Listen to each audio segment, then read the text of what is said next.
இதோ மனுஷரின் மத்தியில் தேவாதி தேவனை வாசம் செய்கிறாரே. இதோ மனுஷரின் மத்தியில் தேவாதி தேவனை வாசம் செய்கிறாரே. இதோ மனுஷரின் மத்தியில் தேவாதி தேவனை வாசம் செய்கிறாரே.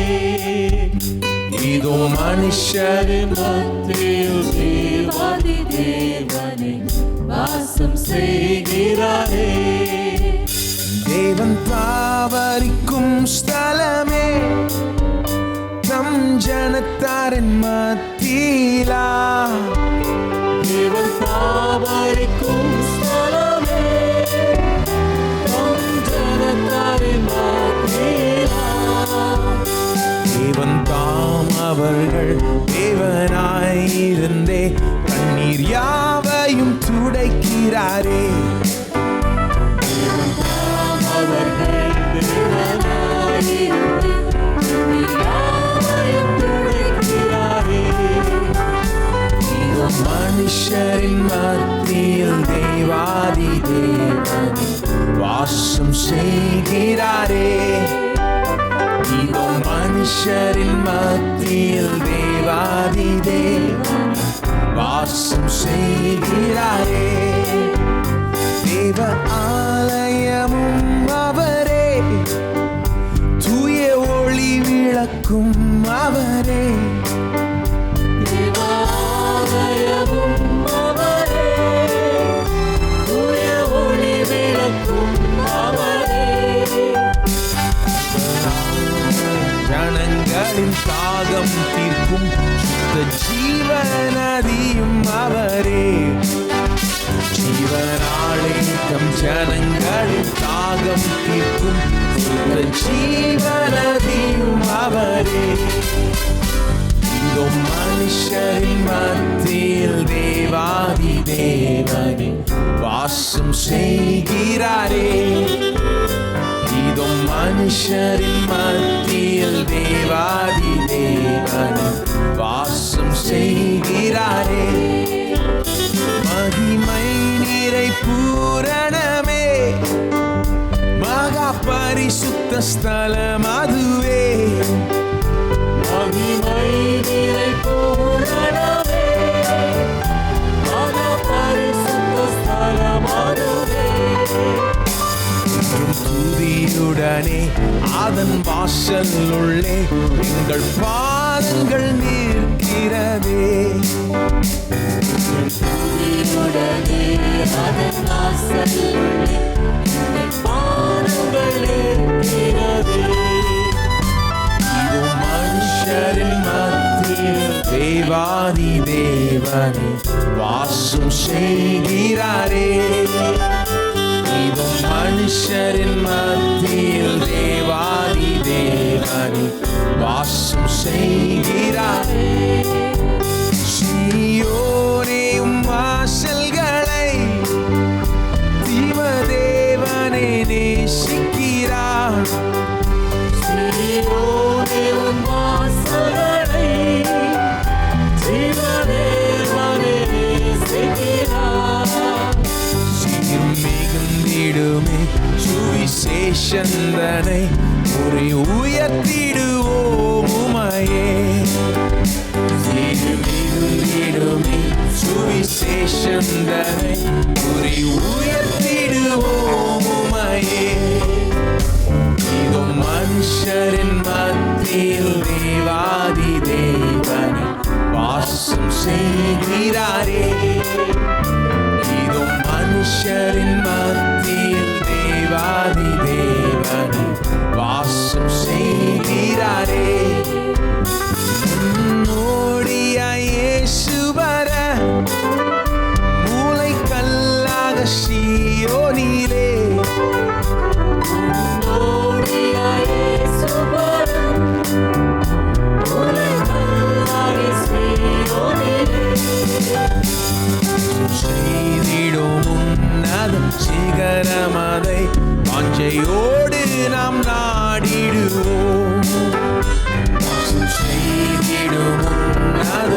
சிகரமதை வாஞ்சையோடு இதோ மனுஷரின் மத்தியில் தேவாதி தேவன் வாசம் செய்கிறாரே. இதோ மனுஷரின் மத்தியில் தேவாதி தேவன் வாசம் செய்கிறாரே. இதோ மனுஷரின் மத்தியில் தேவாதி தேவன் வாசம் செய்கிறாரே. இதோ மனுஷரின் மத்தியில் தேவாதி தேவன் வாசம் செய்கிறாரே.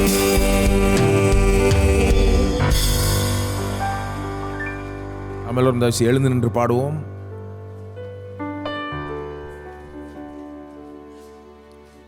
அந்த பாட்டு வெளிப்படுத்தல் புஸ்தகத்திலிருந்து அதன் அடிப்படையில் எழுதப்பட்ட பாடல். பரலோகத்தில் அந்த சீனை வர்ணிக்கிற ஒரு பாடலாக இருந்தது. இதோ மனுஷன் மத்தியில் தேவாதி தேவன் அவர்களுடைய வாசம் செய்கிறார் அப்படின்னு. ஆனால் பரலோகத்தினுடைய முன் ருசியை கடவுள் நமக்கு இன்றைக்கே தந்திருக்கிறார். இப்போவே நம் மத்தியில் தேவன் பிரசன்னமாக இருக்கிறார், வாசம் செய்கிறார்னே சொல்லலாம். நமக்குள்ளாக வாழ்ந்து கொண்டிருக்கிறார், வாசம் செய்துகிட்டு இருக்கிறார். பரலோகத்தின் முன் ருசியை நமக்கு இப்போவே தரணும் தான் தேவன் விரும்புகிறார். எல்லாமே பரலோகத்தில் தான் கிடையாது. இப்போவே உங்கள் பூலோக வாழ்க்கையை, உங்கள் அன்றாட வாழ்க்கையை கொஞ்சம் கொஞ்சம் பரலோகம் மாதிரி இருக்கணும்னு விரும்புகிறார். கொஞ்சம் நினைத்து பார்ப்போம். அவர் எவ்வளோ நல்லவர் என்பதை நினைத்து பார்ப்போம். அவரை துதிப்போம், முழு பலத்தோட துதிப்போம். எத்தனை பேர் ரெடி? முழு பலத்தோட. ஏனென்றால் அவர் பாத்திரர், நம்முடைய அனைத்து துதிகளுக்கும் பாத்திரராக இருக்கிறார். ஏறெடுப்போம் நம்முடைய துதிகளை அவருக்கு. ஏறெடுப்போம் துதி ஸ்தோத்திரங்கள் வெள்ளான்பினிற்கே, ஸ்தோத்திரங்கள் துதி பாத்திரர்க்கே, காத்திடும் முடிவெல்லான்பினிற்கே. ஏறெடுப்போம் துதி ஸ்தோத்திரங்கள் மாறிட அழிவெல்லான்பினிற்கே, ஸ்தோத்திரங்கள் துதி பாத்திரர்க்கே, காத்திடும் முடிவில் அன்பினுக்கே. ஏறெடுப்போம் துதி ஸ்தோத்திரங்கள் மாறிட அழிவில் அன்பினுக்கே, ஸ்தோத்திரங்கள் துதி பாத்திரர்க்கே.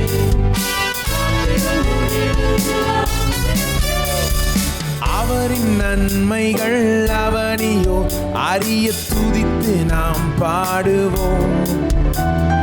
மன்னன் வரும் வேளை மன்னோர் வரவேற்க மகிழ் கொண்டாடிடுவோம். அவரின் நன்மைகள் அவனியோ அறிய துதித்து நாம் பாடுவோம்.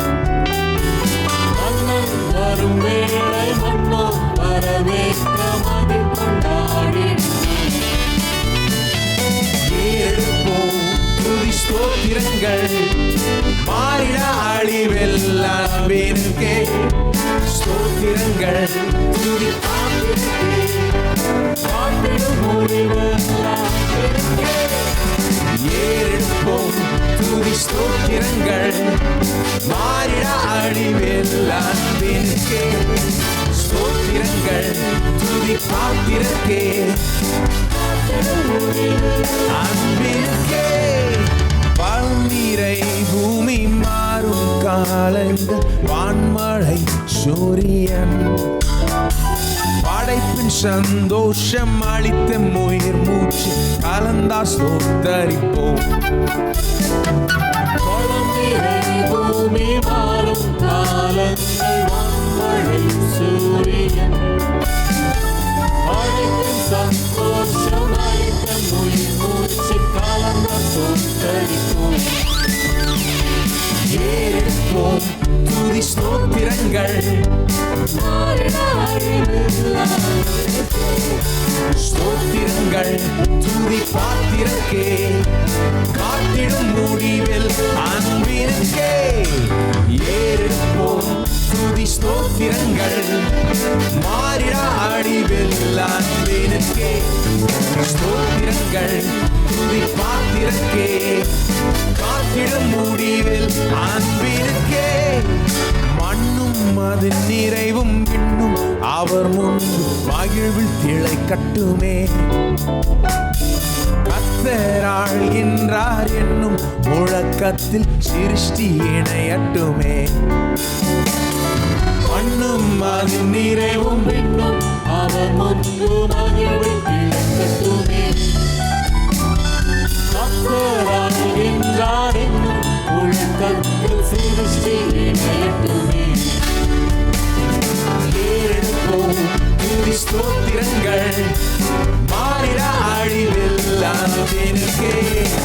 ஸ்தோத்திரங்கள் துதி பாத்திரக்கே காத்திடும் முடிவில் அன்பினுக்கே. ஏறெடுப்போம் துதி ஸ்தோத்திரங்கள் மாறிட அழிவில் அன்பினுக்கே. ஸ்தோத்திரங்கள் துதி பாத்திரக்கே காத்திடும் முடிவில் அன்பினுக்கே. அவரின் நன்மைகள் அவரையோ அறிய துதித்து நாம் பாடுவோம். மன்னன் வரும் வேளை மன்னோர் வரவேற்க மகிழ் கொண்டாடிடுவோம். அவரின் நன்மைகள் அவரையோ அறிய துதித்து நாம் பாடுவோம். மன்னன் வரும் வேளை மன்னோர் வரவேற்க மகிழ் கொண்டாடிடுவோம். துதி ஸ்தோத்திரங்கள் மாறிட அழிவில் அன்பினுக்கே. ஸ்தோத்திரங்கள் துதி பாத்திரக்கே காத்திடும் முடிவில் அன்பினுக்கே. ஏறெடுப்போம் துதி ஸ்தோத்திரங்கள் மாறிட அழிவில் அன்பினுக்கே. ஸ்தோத்திரங்கள் துதி பாத்திரக்கே காத்திடும் முடிவில் அன்பினுக்கே. மண்ணும் அதன் நிறைவும் விண்ணும் அவர் முன்பு மகிழ்வில் திளை கட்டுமே. கர்த்தராழ்கின்றார் என்னும் முழக்கத்தில் சிருஷ்டி இணையட்டுமே. மண்ணும் அதன் நிறைவும் விண்ணும் அவர் முன்பு மகிழ்வில் திளை கட்டுமே. கர்த்தராழ்கின்றார் என்னும் முழக்கத்தில் சிருஷ்டி இணையட்டுமே. ஏறெடுப்போம் துதி ஸ்தோத்திரங்கள் மாறிட அழிவில் அன்பினுக்கே. ஸ்தோத்திரங்கள் துதி பாத்திரக்கே காத்திடும் முடிவில் அன்பினுக்கே. ஏறெடுப்போம் துதி ஸ்தோத்திரங்கள் மாறிட அழிவில் அன்பினுக்கே. ஸ்தோத்திரங்கள் துதி பாத்திரக்கே காத்திடும் முடிவில் அன்பினுக்கே. ஏறெடுப்போம் துதி ஸ்தோத்திரங்கள் மாறிட அழிவில் அன்பினுக்கே. ஸ்தோத்திரங்கள் துதி பாத்திரக்கே காத்திடும் முடிவில் அன்பினுக்கே. ஏறெடுப்போம் துதி ஸ்தோத்திரங்கள் மாறிட அழிவில் அன்பினுக்கே. ஸ்தோத்திரங்கள் துதி பாத்திரக்கே காத்திடும் முடிவில் அன்பினுக்கே.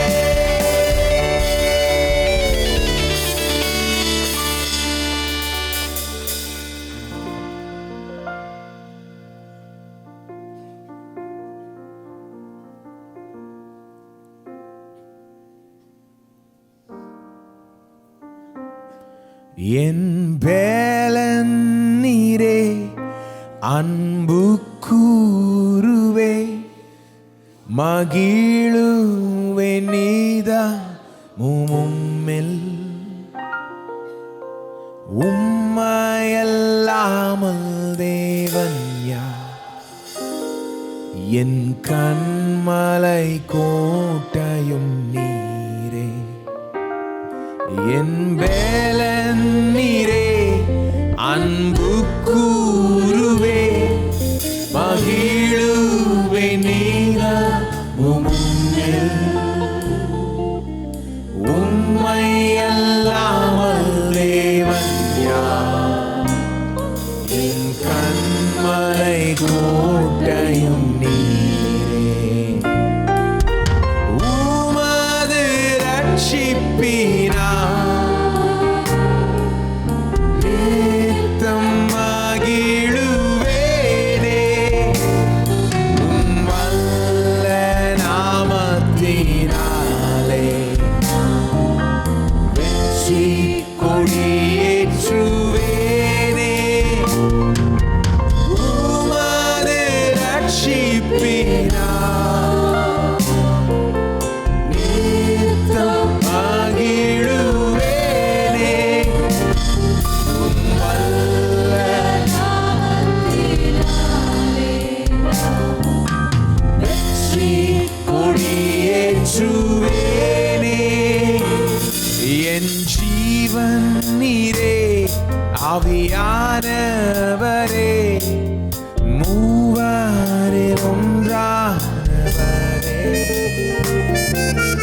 உம்மை அல்லாமல் தேவன் யார்?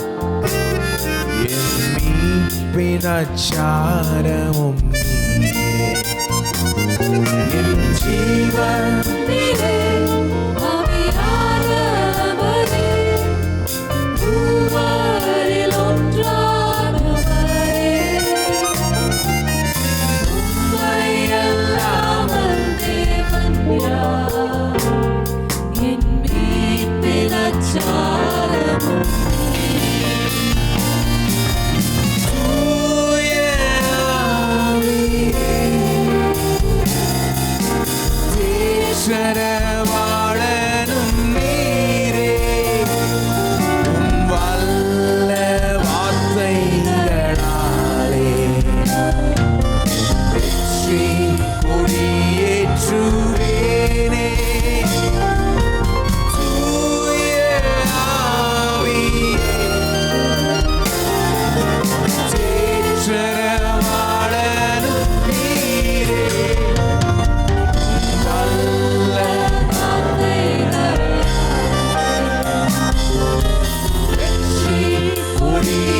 கொடியேற்றுவேனே.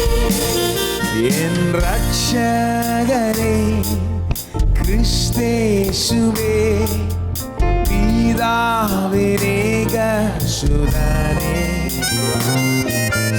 உம்மை அல்லாமல் தேவன்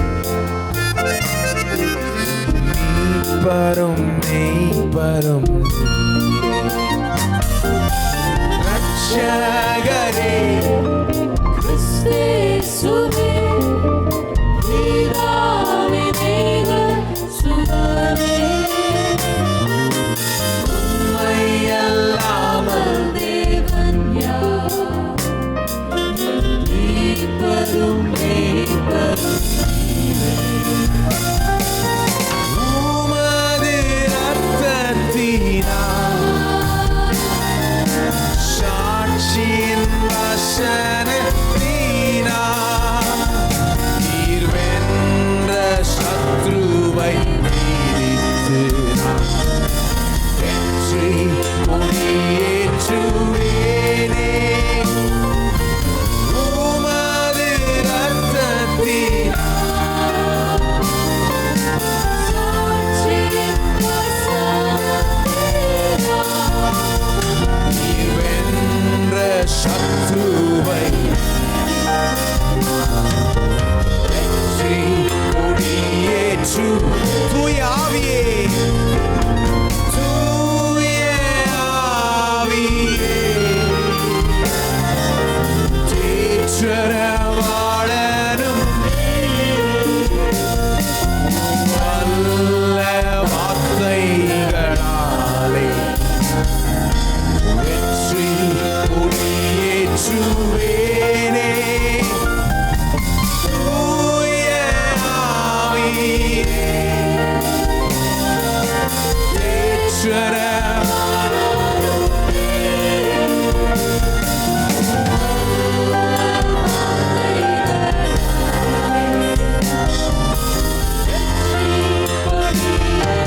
உமது ரட்சிப்பினால் உமது ரட்சிப்பினால் நித்தம் மகிழுவேனே. வல்ல நாமத்தினாலே வெற்றி கொடியேற்றுவேனே. உமது ரட்சிப்பினால் நித்தம் மகிழுவேனே. வல்ல நாமத்தினாலே வெற்றி கொடியேற்றுவேனே.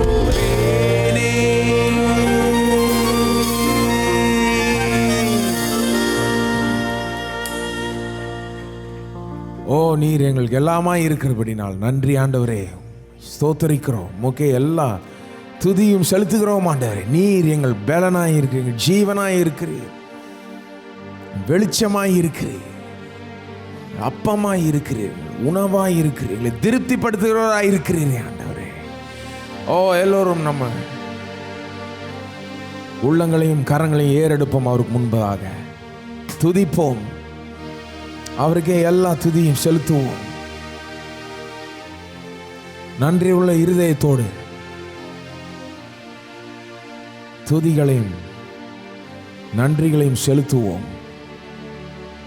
மகிமை அவருக்கே கொடுப்போம் இந்த இடத்தில். ஓ ஆண்டவரே, நீர் எங்கள் துதிகளுக்கு பாத்திரராய் இருக்கிறீர்.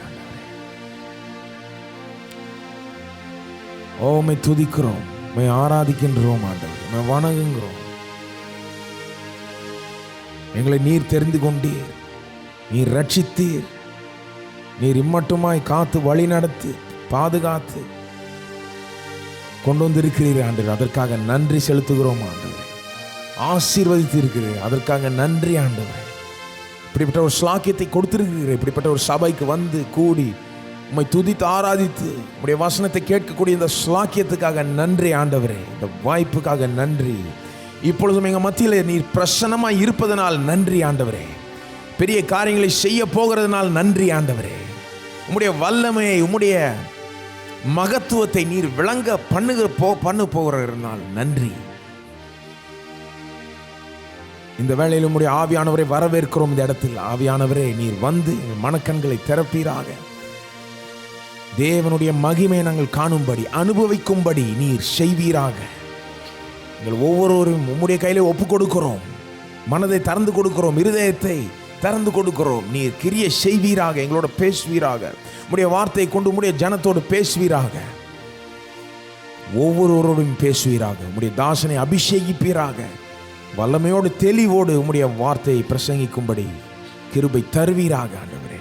இங்கே வந்திருக்கிற ஒவ்வொருவருக்காகவும் ஜெபிக்கிறோம். தூரத்திலிருந்து பார்த்திருக்கிற அனைத்து பேருக்காகவும் ஜெபிக்கிறோம். நீர் அவர்களோட ஊழியம் செய்வீராக. அவர்கள் எல்லாருமே உம்முடைய சத்தத்தை கேட்கட்டும். உம்முடைய குரல், உம்முடைய வார்த்தைகள் இன்னைக்கு புறப்பட்டு போகட்டும். பெரிய காரியங்களை செய்யட்டும். பெரிய எதிர்பார்ப்போடு, நம்பிக்கையோடு, விசுவாசத்தோடு நாங்கள் கேட்டுக்கொள்கிறோம். இயேசுவின் நாமத்தில் கேட்டுக்கொள்கிறோம் பிதாவே, ஆமென்.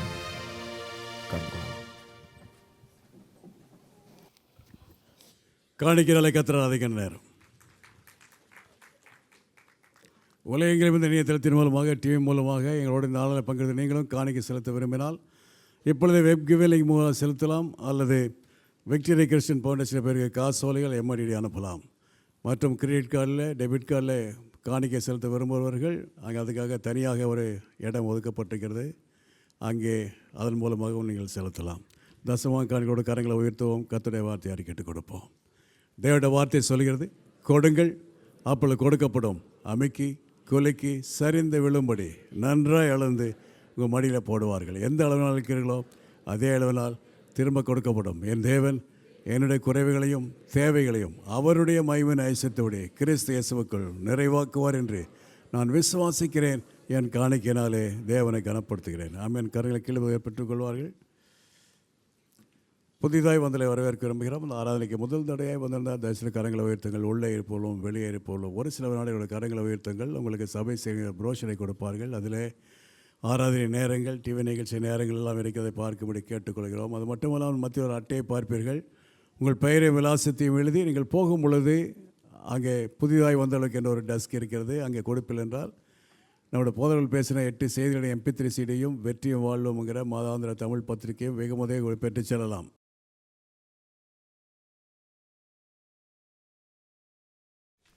லூக்கா எழுதின சுவிசேஷம் 19ஆம் அதிகாரத்துக்கு திருப்போம். லூக்கா 19 11 27 வசனம் வரை வாசிக்கிறேன், கேட்போம்.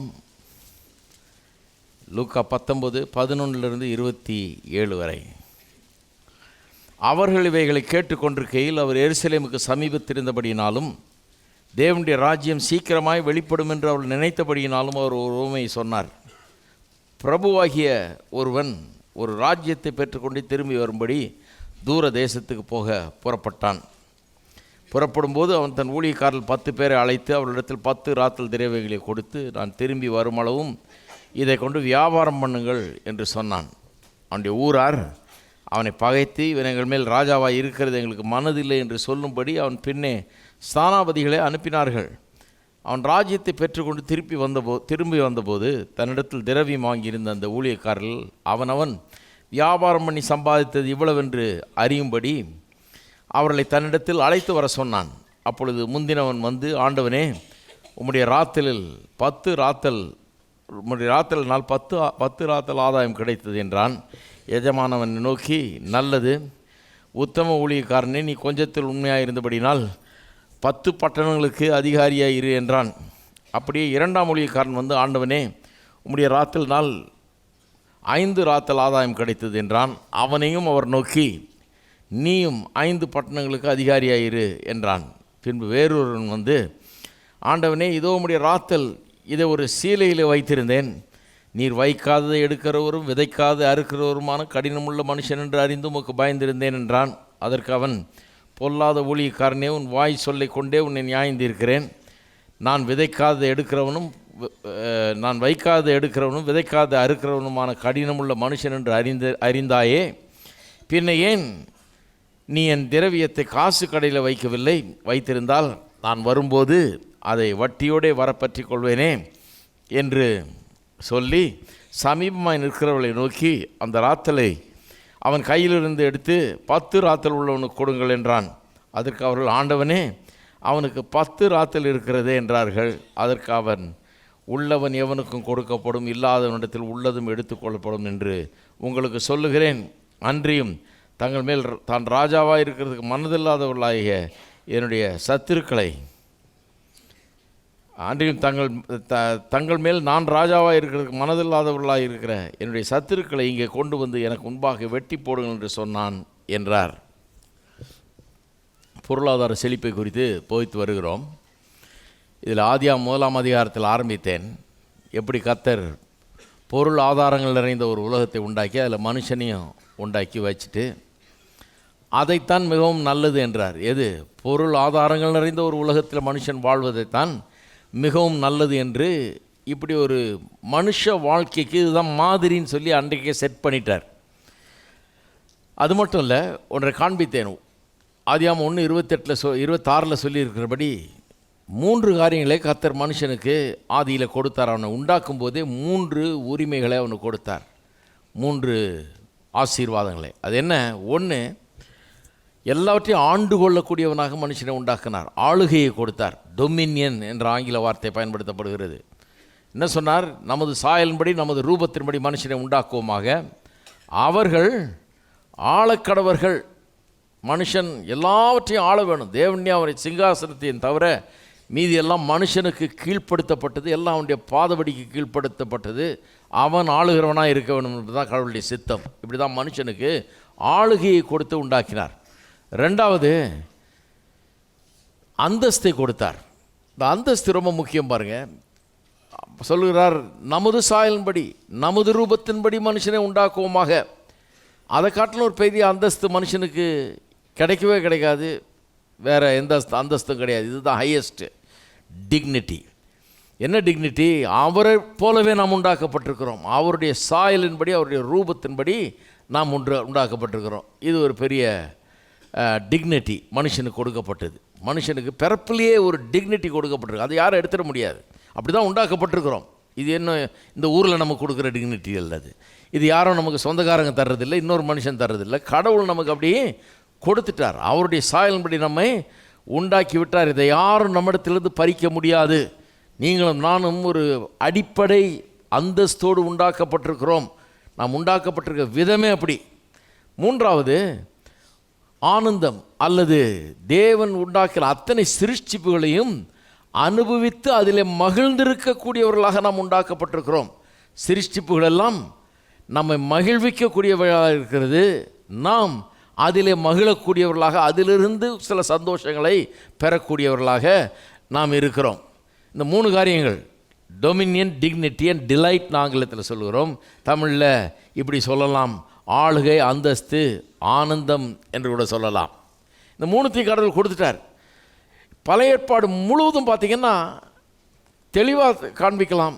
இதுதான் கடவுளுடைய சித்தம். மறுபடியும் பாருங்கள், மனுஷன் அழிஞ்சு போய் பாவம் செஞ்சு கெட்டு போய் தேவனை விட்டு தூரமாக போய் சாபத்தை வரவழைச்சிக்கிட்டு ஒன்றும் இல்லாமல் போன பிறகு அவனை மீட்டு திரும்ப கொண்டு வரும்போது தன்னிடத்தில் அப்படிப்பட்ட ஒரு ஆளுகை அந்தஸ்து ஆனந்தத்தின் இடத்துக்கு தான் அவனை கொண்டு வர்றார். பாலும் தேனும் ஓடுற தேசத்துக்கு, எகிப்தின் அடிமைத்தனத்தில் தான் அவனை கொண்டு வர்றார். நலமும் விசாலமான பாலும் தேனும் ஓடுற தேசங்கிறார் இல்லையா? அந்த தேசத்தை பற்றி மோசே என்கிற ஒரு பெரிய தீர்க்கதரிசி போதிக்கிறார். அந்த உபாகம புஸ்தகத்தெல்லாம் நாம் பார்த்தோம், எப்படி அந்த தேசத்தின் ஆசீர்வாதமெல்லாம் எப்படி இருக்குன்றலாம் போதிக்கிறார். மற்ற தீர்க்கதரிசிகளெல்லாம் பார்த்திங்கன்னா அதன் அடிப்படையில் தான் அவருடைய தீர்க்க தரிசனத்தெல்லாம் சொல்கிறாங்க. அவருடைய தீர்க்க தரிசனங்கள்லாம் அநேக நேரத்தில் ஐஸ்வர்யவான்களை கண்டனம் பண்ணுகிற தீர்க்க தரிசனங்களாக இருந்தது. ஏன்னா ஐஸ்வர்யத்தை கண்டனம் பண்ணல அவங்க. உபாகமம் முழுவதும் பொருளாதார சட்ட திட்டங்களை கர்த்தர் கொடுத்தார். ஏன்னா நல்ல தேசத்தில் போய் செழிப்பான ஒரு இடத்துல நல்ல நிலையில் உயர்வான நிலையில் வாழப் போகிறாங்க. அங்கே ஏழைகளை மறந்துடக்கூடாது, நியாயமாக நடந்துக்கணும், அநீதி செய்யக்கூடாது, அநியாயம் செய்யக்கூடாது. பொருளாதார சட்ட திட்டங்கள் அவர்களுக்கு அதுக்காகவே கொடுக்கப்பட்டது. மற்றவன் சொத்தை பிடுங்கக்கூடாது, அபகரிக்கக்கூடாது, அநியாயமாக வட்டியை வாங்கக்கூடாது, இதெல்லாம் அவர்களுக்கு சொல்லப்பட்டது. பொருளாதார சட்டத்திட்டங்கள், ஏராளமான சட்டத்திட்டங்கள் கொடுக்கப்பட்டது. கடனை கொடுக்கறது எப்படி, கடனை மன்னிக்கிறது எப்படி, அடமானம் வச்சு இழந்து போன வீடெல்லாம் திருப்பி கொடுக்கறது எப்படி, இதுக்கெல்லாம் சட்டத்திட்டங்கள் உண்டாக்கி கடவுள் கொடுத்துட்டார். அதன் அடிப்படையில் தான் தீர்க்கதரிசிகள்லாம் தீர்க்கதரிசின்னு சொல்கிறாங்க. ஒரு தடவை இவங்க தப்பு செய்யும்போது இந்த ஐஸ்வர்யவான்கள் அதுபடி நடந்து கொள்ளாது இருக்கும்போது அவர்கள் சொல்கிறாங்க, நீங்களாம் சபிக்கப்பட்டவர்களாக இருக்கிறீங்க, ஏன்னா இந்த மாதிரி நடந்துக்கிறீங்கன்னு சொல்லி அந்த மாதிரி அவர்களை கண்டனம் பண்ணி தீர்க்க தரிசனங்கள் சொல்லப்படுகிறது. புதிய ஏற்பாட்டுக்கு வரும்போது இந்த டொமினியன், டிக்னிட்டி, டிலைட்லாம் ஒன்றும் கிடையாது. ஆளுகை, அந்தஸ்துலாம் சொல்கிறீங்களா, அதெல்லாம் ஒன்றும் கிடையாதாகும் புதிய ஏற்பாட்டில் அப்படிங்கிறாங்க. புதிய ஏற்பாட்டில் தரித்திரத்தை தான் மேன்மைப்படுத்தி சொல்லியிருக்குது. எல்லாத்தையும் விற்றுட்டு ஏழைகளுக்கு கொடுத்துட்டு என்னை பின்பற்றினாராக்கம் இயேசு. அவர்களெல்லாம் எல்லாத்தையும் விட்டு அவருக்கு பின் சென்றார்கள்லாம் சொல்லுது வசனம்னு சொல்லி இப்படி ஒரு ஆங்கிளில் பார்க்குறாங்க ஜனங்க. ஆனால் நான் உங்களுக்கு காண்பித்தேன், வசனத்தை முழுமையாக வாசிக்கணும். ஆமாம், சிலர்லாம் எல்லாம் விட்டுட்டு போனாங்கன்னு இருக்குது, சிலர்லாம் ஒன்றுத்தையும் விடாமலே போனாலும் இருக்குது. ரெண்டு பக்கமும் பார்க்கணும், ரெண்டுத்தையும் பார்த்து தான் வசனத்தை புரிஞ்சுக்கணும். ஏன் எல்லாத்தையும் விடணும்னு சொன்னது, ஏன் சிலருக்கு மாத்திரம் சொன்னார், ஏன் அது அவசியமாக இருந்தது, சிலரெல்லாம் ஒன்றுமே விட சொல்லவே இல்லை, அதை ஏன் அவங்களை விட சொல்லலை, ஒருத்தரை விட சொல்லுன்ற எல்லாத்தையும் விட்டுட்டு வாண்டுறாரு, இன்னொருத்தரை ஒன்றுத்தையும் விடாமலே அவன் பின்பற்றலாம், ஐஸ்வர்யவானாகவே இருக்கிறான். அப்போ இதெல்லாம் கவனிக்கும்போது சத்தியம் என்ன என்பது விளங்குகிறது. ஒன்று விளங்குது, பழைய ஏற்பாட்டை போலவே ஆதியில் மனுஷனை உண்டாக்கும் போது ஆளுகை, அந்தஸ்து, ஆனந்தத்தை கொடுத்தாரு. புதிய ஏற்பாட்டிலையும் அதைத்தான் விரும்புகிறார். இந்த போதனைகளில் கடந்த சில வாரங்களாக இந்த புதிய ஏற்பாட்டு தேவனாகிய இயேசு கிறிஸ்துவும் அதையே தான் எடுத்து காண்பிக்கிறார். ஆளுகை, அந்தஸ்து, ஆனந்தம், இதைத்தான் மனுஷனுக்கு கொடுக்க வந்தேன்னு சொல்லி அவருடைய அற்புதங்கள், அவர் செய்த காரியங்கள் எல்லாமே அப்படிப்பட்ட ஒரு காரியத்தை தான் நமக்கு வெளிப்படுத்துகிறது என்பதை எடுத்து காண்பித்து வருகிறேன். அதில் லூக்கா எழுதின சுவிசேஷத்துக்கு விசேஷமாக நாம் செல்கிறோம். அந்த லூக்காலேருந்து இப்போ வாசித்தேன், தொடர்ந்து லூக்காவில் தான் படிச்சுட்டு வர்றோம். ஏன்னா லூக்கா தான் இந்த பொருளாதார சட்டத்திட்டம், பொருளாதார காரியங்களை குறித்து அதிகமாக பேசுகிற ஒரு புஸ்தகம். சுவிசேஷங்கள்லேயே இயேசு போதிக்கிற போதனையிலேயே பொருளாதாரத்தை பற்றி தான் நிறைய போதிச்சாருன்னு சொல்லியிருக்குது. அதுவும் அது லூக்காவில் தான் நிறைய வருது. லூக்கா இயேசுனுடைய சரித்திரத்தை தான் சொல்கிறார் நமக்கு. அவருடைய பிறப்பு, வாழ்க்கை, அவருடைய அற்புதங்கள், அவருடைய போதனைகள், அவருடைய மரணம், சிலுவை மரணம், உயிர்த்தெழுதல், இதெல்லாம் தான் சொல்கிறாரு. எல்லா சுவிசேஷத்திலும் இருக்கிற கதை தான் இங்கேயும் இருக்குது. ஆனால் இவர் ஒரு ஆங்கிளில் சொல்கிறார். அதனால தான் 4 சுவிசேஷம் தேவை, ஒருத்தரும் ஒரு ஆங்கிளில் சொல்கிறாங்க. இவர் இந்த இயேசுவை மோசேயை போல ஒரு தீர்க்கதரிசி என்று அப்படி சித்தரிக்கிறார். மோசேயே சொன்னார் பாருங்கள், என்னை போல ஒரு தீர்க்கதரிசி தேவன் அனுப்புவார், அவருக்கு செவி கொடுங்கள் என்று சொல்லிட்டு போயிட்டார். அவர் வாழ்ந்த காலத்தில் எல்லாரும் எதிர்பார்த்துட்டு இருந்தாங்க, இவரை மாதிரி ஒரு தீர்க்கதரிசி வருவாராமேன். ஏன்னா மோசேனா அவர்களுக்கு பிகர் தேன் லைஃப், அதாவது எல்லாத்த காட்டிலும் பெரிய ஒரு ஆள்னு அவங்களுக்கு நினைப்பு யூதர்களுக்கு. மோசையை போல் யாரும் கிடையாதுன்னு. அப்போ அவர் சொல்லிட்டு போயிருக்காரு, என்ன மாதிரியே ஒரு ஆள் வருவார், அவருக்கு செவி கொடுங்கள்னு. யார் அவர்னு காத்துக்கிட்டே இருக்காங்க. லூக்கா சுவிசேஷத்தை எழுதும்போது என்னத்தை மனசில் வச்சுட்டு எழுதுகிறாருன்னா, அந்த தீர்க்கதரிசி இவர் தான். மோசே சொன்னார் இல்லையா, என்ன மாதிரியே ஒருத்தர் வருவார்னு. மோசேக்கு இணையான, அவரை காட்டிலும் மேலானவர் இவர் என்கிறது தான் அவர் வலியுறுத்த விரும்புகிறார். அவருடைய சுவிசேஷத்தை அந்த ஒரு ஆங்கிளில் அவர் எழுதுகிறார். ஆகவே அவருடைய சுவிசேஷத்தில் மோசையை போலவே ஆசீர்வாதத்தை குறித்தும் கூறுகிறார், பொருளாதார செழிப்பத்தை குறித்தும் கூறுகிறார். அதே நேரத்தில் அந்த பொருளாதார சட்டத்திட்டங்களுக்கு கீழ்ப்படியாமல் அதை மனதில் வைக்காமல் அநியாயம் பண்ணுகிற ஐஸ்வர்யவான்களை கண்டிக்கிறார். உபாகமத்தில் பார்த்தீங்கன்னா அதனுடைய தீம் என்னென்னா ஆசீர்வாதமும் சாபமும். ஆசீர்வாதத்துக்குன்னு ஒரு மலை, சாபத்துக்குன்னு ஒரு மலை. 2 மலையிலேருந்து கத்த சொல்கிறார். ஒருத்தனை ஆசீர்வாதத்தை கூற சொல்கிறார், இன்னொருத்தனை சாபத்தை கூற சொல்கிறார். ஆசீர்வாதத்தை கூறுறவன் என்ன சொல்கிறான்? கர்த்தருடைய வார்த்தையை கேட்டதன்படி செய்ய கவனமாக இருப்பீர்கள் என்றால் இந்த ஆசீர்வாதங்கள்லாம் உங்களை பின்தொடர்ந்து வந்து உங்களை மேற்கொள்ளும். போகையிலும் வருகையிலும் ஆசீர்வதிக்கப்பட்டிருப்பாய், பட்டணத்திலும் வெளியிலும் ஆசீர்வதிக்கப்பட்டிருப்பாய். உன்னுடைய கற்பத்தின் கனி, ஆடு மாடுகளின் கனி, நிலத்தின் கனி எல்லாம் ஆசீர்வதிக்கப்பட்டிருக்கும். மாப்பு செய்கிறவனுடைய தொட்டி ஆசீர்வதிக்கப்பட்டிருக்கும். உன்னுடைய விரோதிகள் ஒரு வழியாக வந்து 7 வழியாக ஓடி போவார்கள். கர்த்தர் எல்லாரும் கண்டு பயப்படுகிறவர்கள் ஆசீர்வதிப்பார். தம்முடைய பொக்கிஷ சாலையாகிய வானத்தை திறப்பார். உன்னுடைய தேசத்தில் ஏற்ற காலத்தில் மழை பெய்யும். ஆகவே நீ கடன் வாங்காதிருப்பாய், கடன் கொடுக்கிறவனாயிருப்பாய். கீழாயிராமல் மேலாக மாத்திரம் இருப்பாய், வாளாயிராமல் தலையாயிருப்பாய் அப்படின்னு ஒருத்தன் கத்துறான். ஒரு மலையிலிருந்து, ஆசீர்வாத மலையிலிருந்து. கானான் தேசத்துக்குள்ளே போனோன்னே இப்படி வச்சுக்கங்கன்றார். 2 மலை. ஒரு மலையில் ஒருத்தனை நிற்க சொல்லி இந்த ஆசீர்வாதத்தை கூற சொல்லுன்றார். இன்னொரு மலையில் இவன் கூறி முடிச்சோன்னே சாபத்தை கூறுறான். எதுக்கு? 2த்தையும் கத்த சொல்கிறார். உனக்கு முன்பாக வைத்தேன். உபாகம் 30 சொல்கிறார், உனக்கு முன்பாக ஆசீர்வாதத்தையும் வைத்தேன், சாபத்தையும் வைத்தேன். ஆசீர்வாதத்தை தெரிந்து கொள், ஜீவனையும் வைத்தேன், மரணத்தையும் வைத்தேன், ஜீவனை தெரிந்து கொள். அப்படின்னா என்ன அர்த்தம்? அப்பா உனக்கு முன்னால் 2 இருக்குது. 1 என் வார்த்தையின்படி கேட்டதன்படி செய்தா இந்த வார்த்தையின்படியே ஆசீர்வதிக்கப்படுவேன். செய்யலைன்னா உபாகம் இப்போ நான் கோட் பண்ணேன் இல்லையா, உபாகம் 1லேருந்து 14 வரைக்கும் கோட் பண்ணேன்.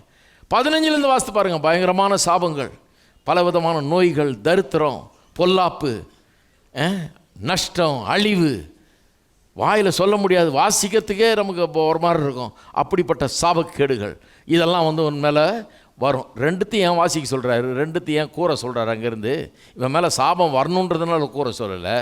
2ம் உனக்கு முன்னால் இருக்குது, நீ தெரிஞ்சுக்கோ. கர்த்தருடைய வார்த்தையை கேட்டு அதுபடி நடக்க போறியா, இல்லை அவருடைய வார்த்தையை கவனிக்காமல் உன் இஷ்டப்படி வாழ போறியா? வாழ்ந்தினா சாபம் வரும், நீ இப்படி வாழ்ந்தினா உனக்கு ஆசீர்வாதம் வரும்னு ஆசீர்வாத மலை, சாப மலைன்னு உண்டாக்கி இந்த 2 மலையிலிருந்தும் நீ கத்திக்கிட்டே கடன்றார், கூறிக்கிட்டே கடன்றார். அதுதான் தீம். மோசேயுடைய தீம் என்ன? ஆசீர்வாதத்தை கூறுறார். நீ நல்ல வீட்டில் குடியிருப்ப, நடாத தோட்டங்கள்லேருந்து சாப்பிடுவ, கட்டாத வீடுகளில் குடியிருப்ப, வெட்டாத கிணறுலேருந்து குடிப்ப. உன் தேசமே பெரிய ஆசீர்வதிக்கப்பட்ட தேசம், பாலும் தேனும் ஓடுற தேசம் அப்படிங்கிறாரு. ஆனால் கர்த்தருக்கு கீழ்ப்படியாமல் கர்த்தருடைய வார்த்தையை கேட்காம போனீன்னா அப்போ அத்தனை சாபங்களும் வாயில் சொல்லக்கூட மோசமாக இருக்கிற அப்படிப்பட்ட சாபங்கள்லாம் உன் மேலே வந்து சேரும் அப்படிங்கிறார். இந்த தீம் அப்படியே இருக்குது பாருங்கள். இயேசு வர்றாரு, இயேசுவை ஒரு மோசே போல சித்தரிக்கிறார், மோசே போல ஒரு தீர்க்கதரிசி. அதனால தான் பாருங்கள் கதையெல்லாம் அப்படி இருக்குது. எப்படிப்பட்ட கதை? அவர் சொல்கிறாரு, அந்த ஐஸ்வர்யவானாய இளைஞனை பார்த்து சொல்கிறார், உனக்கு உள்ளதையெல்லாம் விற்று தரித்திரர் கொடுத்து விட்டு என்னை வந்து பின்பற்றுன்றார். ஏன்னா அவன்கிட்ட என்ன கோளாறு? அவர் சொல்கிறாரு, கற்பனையெல்லாம் படிச்சிருக்கியா, அதை போய் கை கொள் அப்படின்றார். நித்திய ஜீவனை பெறுவது எப்படின்றான். கற்பனை எல்லாம் உனக்கு தெரியும் இல்லையா அப்படின்னு சொல்லிட்டு கற்பனையெல்லாம் லிஸ்ட் பண்ணுறார். இது செய்யாதுன்னு இருக்குதே, போய் அதன்படி செய். எதெல்லாம் செய்யக்கூடாதோ அதெல்லாம் செய்யக்கூடாது, எதெல்லாம் செய்யணுமோ அதெல்லாம் செய்கின்றார். அவன் சொல்கிறான், எல்லாத்தையும் நான் சிறு வயது முதல் செஞ்சு வர்றேன். அவர் சொல்கிறாரு, நீ செய்யலை, நான் உனக்கு காமிக்கிறேன். கடைசி கற்பனை என்ன? இச்சையாது இருப்பாயாக. உனக்குள்ள பொருள் பணத்தை குறித்த ஒரு இச்சை இருக்கிறது, பொருள் ஆசை இருக்குது உனக்கு அப்படின்றத காமிக்கிறார். அவனுக்கு எப்படி காமிக்கிறாரு? சொன்ன விளங்க அதை ஏற்றுக்க மாட்டான். இல்லை நான் கரெக்டாக இருக்கேன்னுவான். அதனால் என்ன சொன்னார்? எல்லாத்தையும் விற்றுட்டு ஏழைகளுக்கு கொடுத்துட்டு வந்து என்ன பின்பற்றினார். அவனால் செய்ய முடியல. ஏன்னா அவனுடைய ஆத்துமாவையே பணத்துக்கு விற்றுட்டான். அவன் பணத்துக்காகவே வாழுகிறான். அவன் இருதயம் முழுக்க பண ஆசையினால தான் நிறைஞ்சிருக்குது. ப்ரூவ் பண்ணிட்டார் அவனுக்கு, நீ சரியில்லை, ஆள் சரியில்லை. பணம் இருக்கிறது தப்பு இல்லை, பணத்துக்கு உங்களையே வித்துடுறது தப்பு. பணம் இருக்கிறது தப்பு இல்லை, ஐஸ்வர்யவானம் இருக்கிறது தப்பு இல்லை. ஆனால் அந்த ஐஸ்வர்யத்துக்கு நம்ம அடிமையாகிறது தப்பு. ஐஸ்வர்யத்தை பயன்படுத்துவதில் தப்பு இல்லை, அந்த ஐஸ்வர்யம் நம்ம பயன்படுத்தி நம்ம சிண்டை பிடிச்சி ஆட்டுறது தப்பு. அதுதான் காமிக்கிறார். அந்த லாசரு ஏழை லாசரு அந்த ஐஸ்வர்யவான் கதையில் கூட பாருங்கள், நரகத்துக்கு போகிறான், அங்கேருந்து கத்துறான், என் சகோதரருக்காக சொல்லுங்கள், அவனுங்க இங்கே வந்துடக்கூடாது இந்த நரகத்துக்கு. பதில் என்ன வருது? இல்லை லாசருவெல்லாம் அனுப்ப முடியாது, அவர்களுக்கு மோசேயும் தீர்க்கதரிசியிலும் உண்டு. என்ன பதில் அது? நான் போன வாரம் காமிச்சேன் உங்களுக்கு. மோசேயும் தீர்க்கதரிசியிலும் உண்டுன்னா என்ன அர்த்தம்? எப்பா நீங்கள் வந்ததே எப்படி தெரியுமா வந்த நரகத்துக்கு? இன்றைக்கி கிறிஸ்தவங்களாம் என்ன சொல்கிறாங்க, அவன் பணக்காரன் அதனால தான் நரகத்துக்கு போனான்னு. கிடையவே கிடையாது.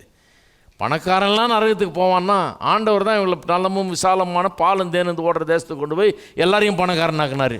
இஸ்ரேல் ஜனங்க வெளியே வரும்போதே அவர்கள் வெள்ளியும் பொண்ணோடையும் வெளியே கொண்டு வந்தாருன்னு இருக்குது. அப்போ எல்லாம் பணக்காரன் ஆகிட்டான் வெளியே வரும்போதே. அவ்வளோ பேரும் நரகம் போயிருக்கணும், பணக்காரன்லாம் நரகம் போகிறான்னு சொல்கிற கிறிஸ்தவர்களுக்கு சொல்கிறேன். நல்ல வேதத்தை ஒழுங்காக படிக்கணும் பாருங்கள். அப்படி ஒன்றும் சொல்லி இல்லை, பணக்காரங்க எல்லாம் பணக்காரனாக இருக்கிறதுனாலே நரகத்துக்கு போவான்றது பெரிய தப்பு. அதெல்லாம் சொல்லவே கூடாது, அநியாயம் அது. அப்போ எதுக்கு அவன் நரகத்துக்கு போனான்? அந்த ஏழை லாசரு கதையில் எதுக்கு அவன் நரகத்துக்கு போனான்? ஏன் போனான்னா, இந்த பணக்காரன் வித்தியாசமான பணக்காரன். கர்த்தர் அவனை ஆசீர்வதிச்சிருந்தார். ஆனால் கர்த்தருடைய சட்டத்திட்டங்களை அவன் மதிக்கவே இல்லை. அவனுடைய இனத்தானாகிய இதே யூத வம்சத்தில் பிறந்த இன்னொருத்தன் பிச்சை எடுத்துக்கிட்டு இருக்கிறான், டேபிள்லேருந்து அதை உழுமான்னு காத்துட்ருக்கான். அவனுக்கு கூட உதவி செய்ய இவனுக்கு மனசு இல்லை. அப்படிப்பட்ட ஒரு பணக்காரன் அவன். கர்த்தருடைய சட்டத்திட்டங்களை அவன் கடைபிடிக்காதவன், அதை பற்றி கவலைப்படாதவன், பணமே கதின்னு கிடந்தவன். அதனால தான் நரகத்தில் இருக்கான். அதனால தான் சொல்கிறார், உன் சகோதரர்களும் இங்கே வரக்கூடாதுன்னா மோசே சொல்லியிருக்கிறதையும் தீர்க்கதரிசிகள் சொல்லியிருக்கிறதையும் வாசித்து அதை கடைபிடிக்க சொல்ல அப்போ வரமாட்டாங்கன்றார். அதான் பதில். இதெல்லாம் காமிச்சேன் உங்களுக்கு இல்லையா? அப்போ லூக்காவுடைய இதுவும் லூக்கா அப்படியே மோசே பேசுகிற மாதிரியே பேசுகிறார் இயேசு. இந்த கதையை லாசரு, ஏழை லாசரும் இந்த பணக்காரனோட ஐஸ்வர்யவானுடைய கதையை எதுக்கு சொன்னார்? அதுக்கு முன்னால் இன்னொரு கதை சொன்னார், பொருளாதாரத்தை பற்றி தான். அதனுடைய சொல்லிட்டு பொருளாசையை பற்றி சொன்ன அவருடைய போதனையை கண்டு பரிசேயர் பரியாசம் பண்ணினார்களாம். உடனே இந்த கதவை ஆரம்பிக்கிறார். யார் பரியாசம் பண்ணினது? ஐஸ்வர்யவான்களாகிய பொருளாசை உள்ள பரிசேயர்னு சொல்லப்பட்டிருக்கிறது. பரிசேயர்கள் பணக்காரன் மட்டும் இல்லை, பணக்காரன் அந்த தப்பு இல்லை, பொருளாசை நிறைந்த பரிசேயன் பரியாசம் பண்ணார்களாம். உடனே இயேசு கதை சொல்கிறார். கதை சொன்னாலே கந்தலாக்க போகிறாருன்னு அர்த்தம். கதை சொன்னால் என்ன அர்த்தம்? நேராக சொல்ல போகிறதில்ல, உனக்கு ஜாட மாடியாக சொல்கிறேன் புரிஞ்சுக்கோன்னு அர்த்தம். போட்டு தாக்குன்னு தாக்கிறார். கதை சொல்கிறேன்னு சொல்லிவிட்டு என்ன கதை? நம்ம நினைக்கிறோம் ஏழை லாசரு தான் அங்கே மெயின் ஹீரோன்னு. கிடையாது. அந்த நரகத்துக்கு போனான்னு ஐஸ்வர்யவான் அவன் தான் அங்கே ஹீரோ. என்ன சொல்ல வர்றாரு? பரிசேயனே, என்னை பார்த்து சிரிக்கிறவனே, ஓரமாக நின்று நான் சொன்ன கதையை கேட்டு பொருளாசையை பற்றி நான் சொன்ன போதனையை பார்த்து நகைத்து கொண்டு நிற்கிறாயே, நேராக நரகம் தான் போகிறேன்றார் அவன். அதுதான் அந்த கதை. அதுக்கு தான் கதையே. நீங்கள் வாசித்து பாருங்கள். அப்படி வாசிங்க, கரெக்டாக நான் சொன்னது புரிஞ்சு வச்சுக்கிட்டு அந்த வசனத்தை பார்த்துட்டு வாசிங்க. பரியாசம் பண்ணாருன்னு சொல்லி சில வசனங்களில் இந்த கதை ஆரம்பிக்குது. நல்லா புரிஞ்சிடும் கதை. கான்டெக்ஸ்டோடு வாசிக்கணும்.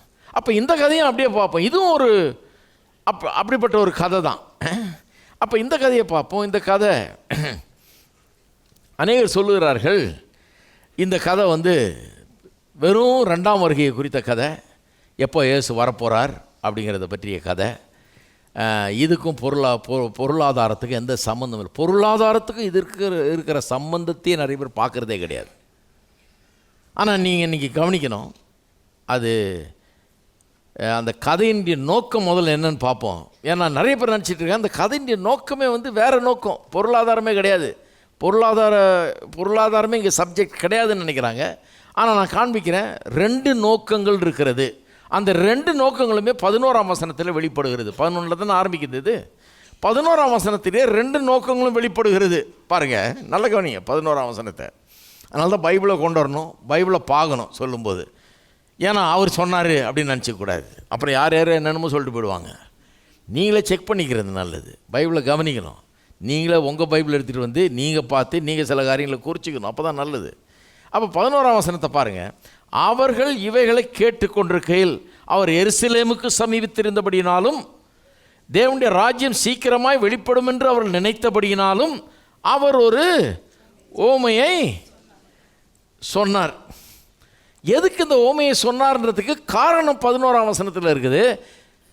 நிறைய பேர் சொல்கிறாங்க ஒரே ஒரு காரணம் தான். அது என்ன? தேவனுடைய ராஜ்யம் உடனடியாக வெளிப்பட போகிறதில்லை. வெளிப்படும் அவர்கள் நினச்சிருந்தாங்க, அதனால தான் இதை சொன்னார். அப்போ என்ன அர்த்தம்? இவங்க நினைக்கிற மாதிரி உடனடியாக வெளிப்பட போகிறதில்லை தேவனுடைய ராஜ்யம். அதுக்கு தான் அந்த கதை. நான் இப்போது போகிறேன், போயிட்டு வர்றதுக்கு ரொம்ப நாள் ஆகும். அப்போ நான் 2வது தடவை வரும்போது தான் லிட்டரலாக ஃபிசிக்கலாக தேவனுடைய ராஜ்யத்தை இந்த உலகத்தில் நான் ஸ்தாபிக்க போகிறேன், அது இப்போ நடக்க போகிறதில்ல அப்படிங்கிறத சொல்கிறதுக்காக தான் இவர் இந்த கதையை சொல்கிறாருன்றாங்க. நான் சொல்லுகிறேன், அது முதலாவது நோக்கம். ரெண்டாவது இன்னொரு நோக்கமும் இருக்குது. முதலாவது நோக்கம் என்ன? இவர் இப்போ பயணிக்கிறார், எருசலேமுக்கு சமீபமாய் வந்துட்டார். எல்லா காஸ்பிள்ஸ்லேயுமே பாருங்கள் ஒரு பயணம் மாதிரி அது. அப்படியே ஊரை சுற்றிக்கிட்டே வந்து கடைசியில் எருசலேமுக்கு போவார். அங்கே வந்து தான் அவருடைய மரணம்லாம் நடக்குது இல்லைங்களா? அந்த எருசலேமுக்கு வர்றதுன்றது ஒரு பெரிய டென்ஷனான விவகாரம். அங்கே வந்து அவருடைய வாழ்க்கை முடிவுக்கு வரப்போகிறது. அங்கே என்னென்னமோ நடக்கணும், பல எதிர்பார்ப்புகள் அவர்கிட்ட இருக்குது. நிறைய பேர் என்ன எதிர்பார்க்குறாங்க? சீஷர்கள் முதற்கொண்டு மேசியா வருவார்னாங்க. இவர் தான் மேசியா, இவர் தான் வந்துட்டார், இவர் தான் அற்புதங்கள்லாம் செய்கிறாரு, தீர்க்க தரிசனங்கள்லாம் சொன்ன மேசியா இவர் தான், வந்து பிறந்துட்டார், இப்போ இருக்கிறாரு, அற்புதங்களை செய்கிறாரு. இவர் என்ன பண்ண போகிறாரு? எருசலேமுக்கு போகிறாரா? வாட்ச் அவுட், பெரிய காரியம் நடக்க போகுது. அங்கே ஏறது அவனெல்லாம் தூக்கி எறிஞ்சிட்டு யூதருக்கு ராஜாவாக இவர் அங்கே சிம்மாசனத்தில் உட்கார போகிறார். அதனால தான் பாருங்கள், இவர் பிறந்த உடனே ஏரோதுக்கு பயம் கண்டுடுச்சு. எல்லாம் சொன்னாங்க, யூதருக்கு ராஜா பிறந்திருக்கிறாருன்னு உடனே எல்லா குழந்தையும் கொள்ள ஆரம்பிச்சிட்டாங்க. ஏன்னா ஐயோ நமக்கு ரீப்ளேஸ்மெண்ட் ஆள் வந்துருச்சு போல இருக்கு, நம்ம ராஜாவாக இருக்க முடியாது போல இருக்குன்னு அவனுக்கு பயம் பாருங்கள். அவன் ஒரு பீதியில் இருக்கிறான். எல்லாருக்குள்ளேயும் ஒரு எதிர்பார்ப்பு, இவர் ராஜாவாக போகிறார், யூதருக்கு ராஜா. ரோமாபுரிங்கிறது ஒரு பெரிய சாம்ராஜ்யம் பாருங்கள். அதில் பல ராஜாக்கள், ஒரு இனத்தை ஒரு ஊரை இப்படி ஆண்டு கொண்டிருந்த பல ராஜாக்கள். யூதருக்கு ஏரோதுங்கிறவன் ராஜா. அவன் அந்த ரோம சாம்ராஜ்யத்தின் கீழே அவன் ஒரு ராஜாவாக செயல்படுகிறான். அவங்களுக்கு கப்பம் கட்டிக்கிட்டு அவங்களுக்கு பதில் சொல்லிக்கிட்டு இவன் அது கீழே ஒரு ராஜாவாக யூத இனத்துக்கு இவன் செயல்படுகிறான். அப்போ இவங்க என்ன நினச்சாங்க? எருசலேமுக்கு போகிறாரு, போய் அவனை ஒரு உண்டு இல்லைன்னு ஆக்க போகிறாரு, ராஜாவாக உட்கார போகிறாரு. வந்துட்டார், நம்ம ராஜா வந்துட்டார், இந்த அயோக்கியமான ராஜா ஏரோது இவன் ஒழிய போகிறான், நம்ம ராஜா இந்த நல்ல ராஜா ஆள போகிறாருன்னு எல்லாம் காத்துக்கிட்டு இருக்கிறாங்க. அவங்க எதிர்பார்ப்பு என்ன? தேவனுடைய ராஜ்யம் வெளிப்பட போகிறது. தேவனுடைய ராஜ்யம்ங்கிறது பழைய ஏற்பாடு முழுக்க அது வரப்போகுதுன்னு எதிர்பார்த்துட்டு இருந்தாங்க. வந்துருச்சு, இவர் வந்துட்டார், கண்டிப்பாக இது வந்துருச்சு, சமீபமாக இருக்கிறது. எவ்வளோ சமீபம்? தோ எருசலேம் போகிறார், கிட்ட வந்துட்டார், அடுத்த ஸ்டெப் இதுதான் நடக்க போகுதுன்னு எதிர்பார்த்துட்டு இருக்கிறாங்க. இவர் ஏன் இந்த ஊமையை சொல்கிறாரு? நீங்கள் நினைக்கிற மாதிரி இல்லை, கதை வேறு மாதிரி இருக்குது. இப்போ நான் ஃபிசிக்கலாக லிட்ரலாக அந்த ராஜ்யத்தை நான் ஸ்தாபிக்கிறது இப்போ கிடையாது, அது பின்னால் நடக்க போகிற ஒரு காரியம்னு சொல்லிட்டு ஒரு கதையை சொல்கிறார். என்ன கதை? ஒரு பிரபு ஒருத்தன்னா அவன் ராஜ்யத்தை பெற்றுக்கொண்டு வரும்படி தூர தேசத்துக்கு போக புறப்பட்டான். இப்போ நமக்கெல்லாம் அது ஒரு மாதிரி இருக்குது, என்ன இது ராஜ்யத்தை பெற்றுக்கொண்டு வரும்படி தூரதேசத்துக்கு புறப்பட்டான்னு அர்த்தமே வழங்கலை. அவங்களுக்கு நல்லா வழங்கியிருக்கும். அந்த காலத்தில் 2000 வருஷத்துக்கு முன்னால் யூத இனத்தவருக்கு நல்லா வழங்கியிருக்கும் பாருங்கள். ஏன்னா அங்கே அந்த யூதருக்கு ராஜாவாக இருந்தான் பாருங்கள், ஹெரட் த கிரேட்.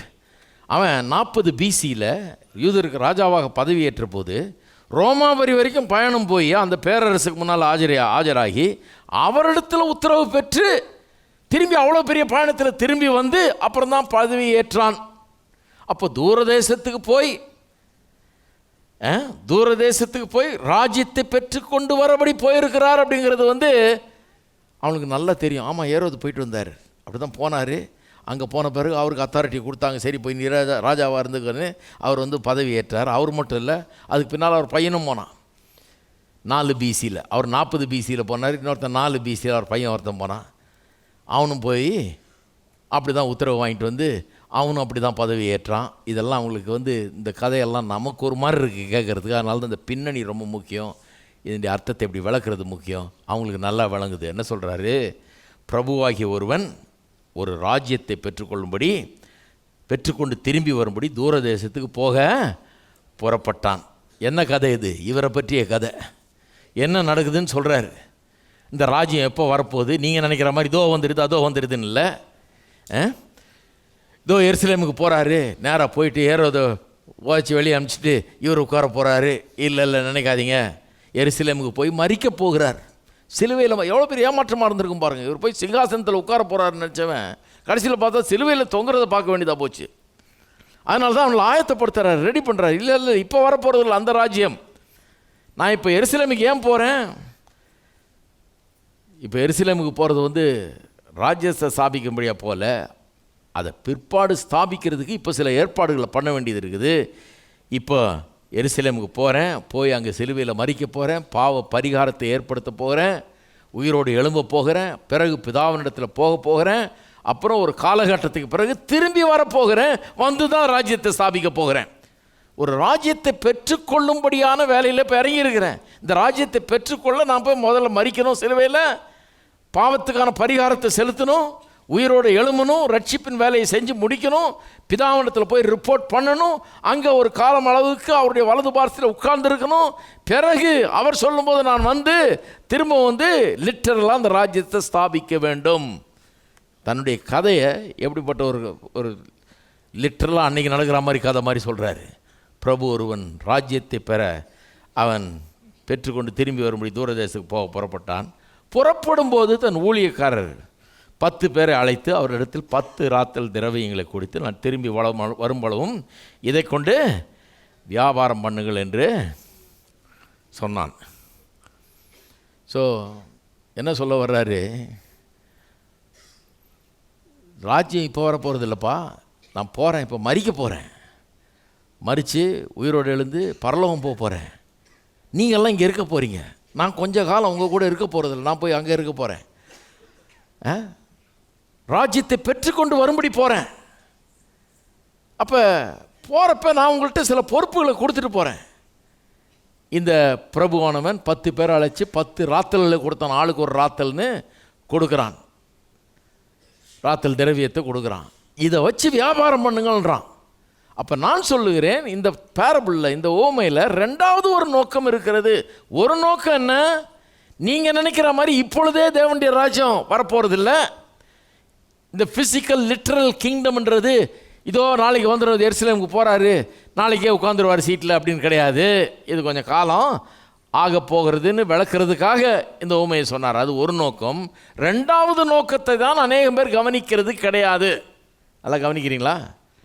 கொஞ்சம் இதெல்லாம் கவனிச்சா தான் பின்னால் சொல்ல போகிறது வழங்கும். 2வது நோக்கத்தை தான் இப்போ வலியுறுத்த போகிறேன். 2வது நோக்கம் என்ன, போயிட்டு நான் திரும்பி வர்றதுக்கு ரொம்ப காலம் ஆக போகுது. நிறைய பேருக்கு என்னங்க ஏசு இன்னும் வரலையே, அதுதான் சொல்கிறாரு இங்கே. இதெல்லாம் கவனிச்சா ஏன் அப்புறம் இவ்வளோ நாள் வரலன்னு கேட்கக்கூடாது.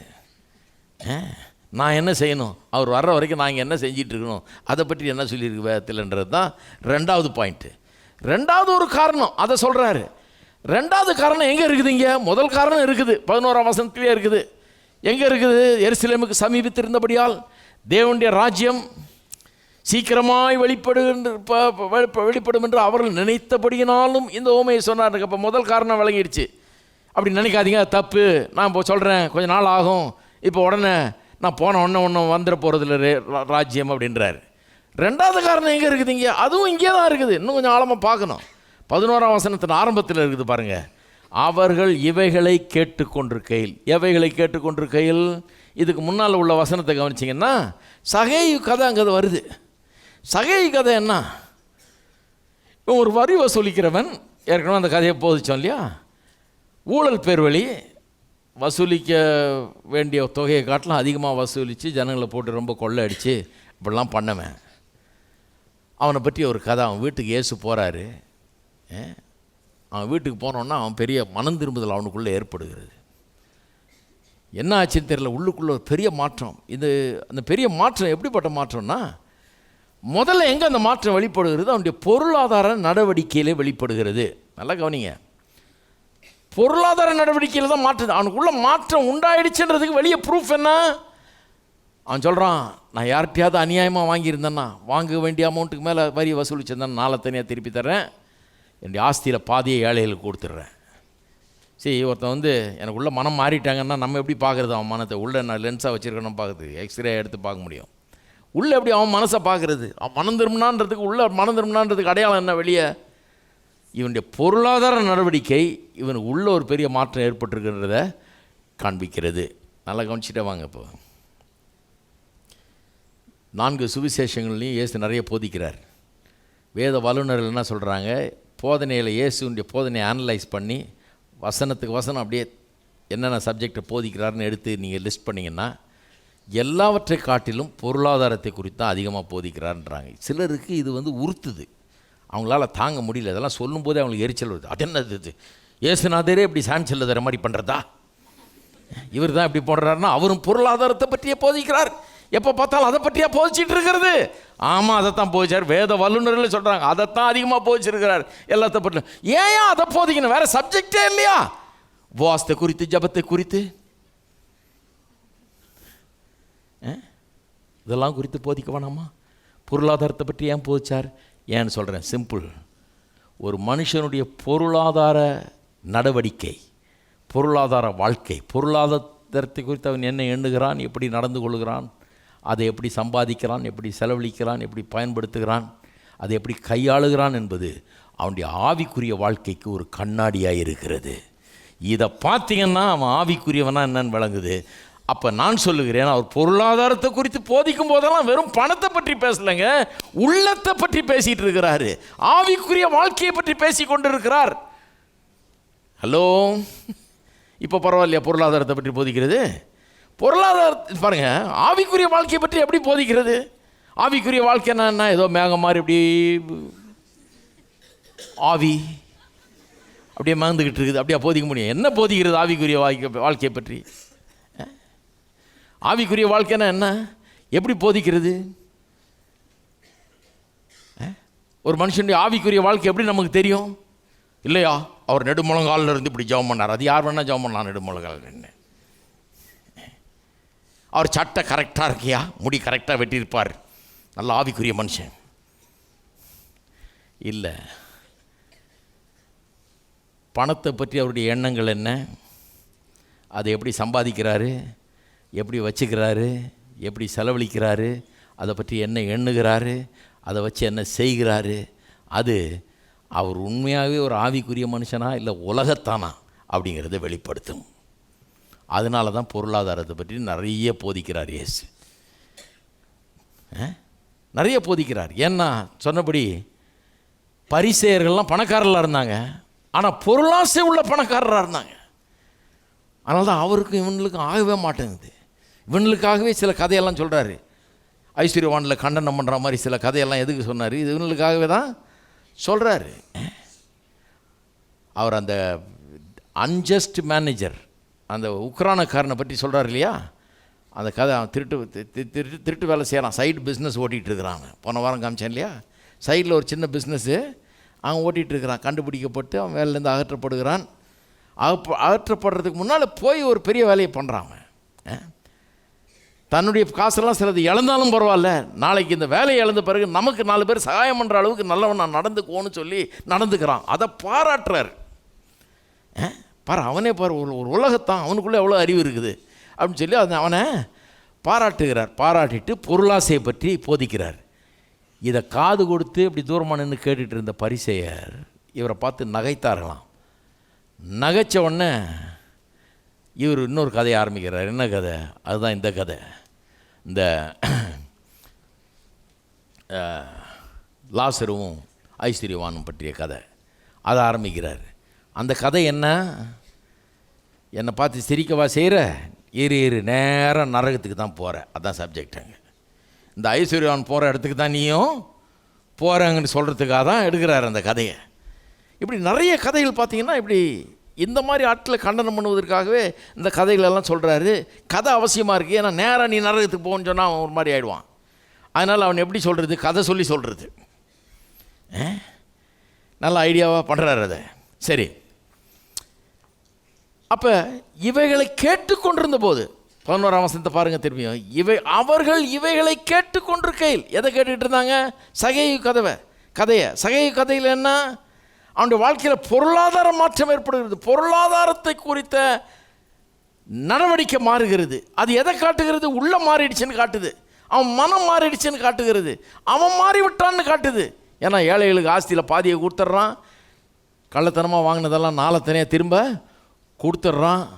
இப்படி ஒரு பெரிய மாற்றம் அவனுக்குள்ளே ஏற்பட்டு இருக்கிறது.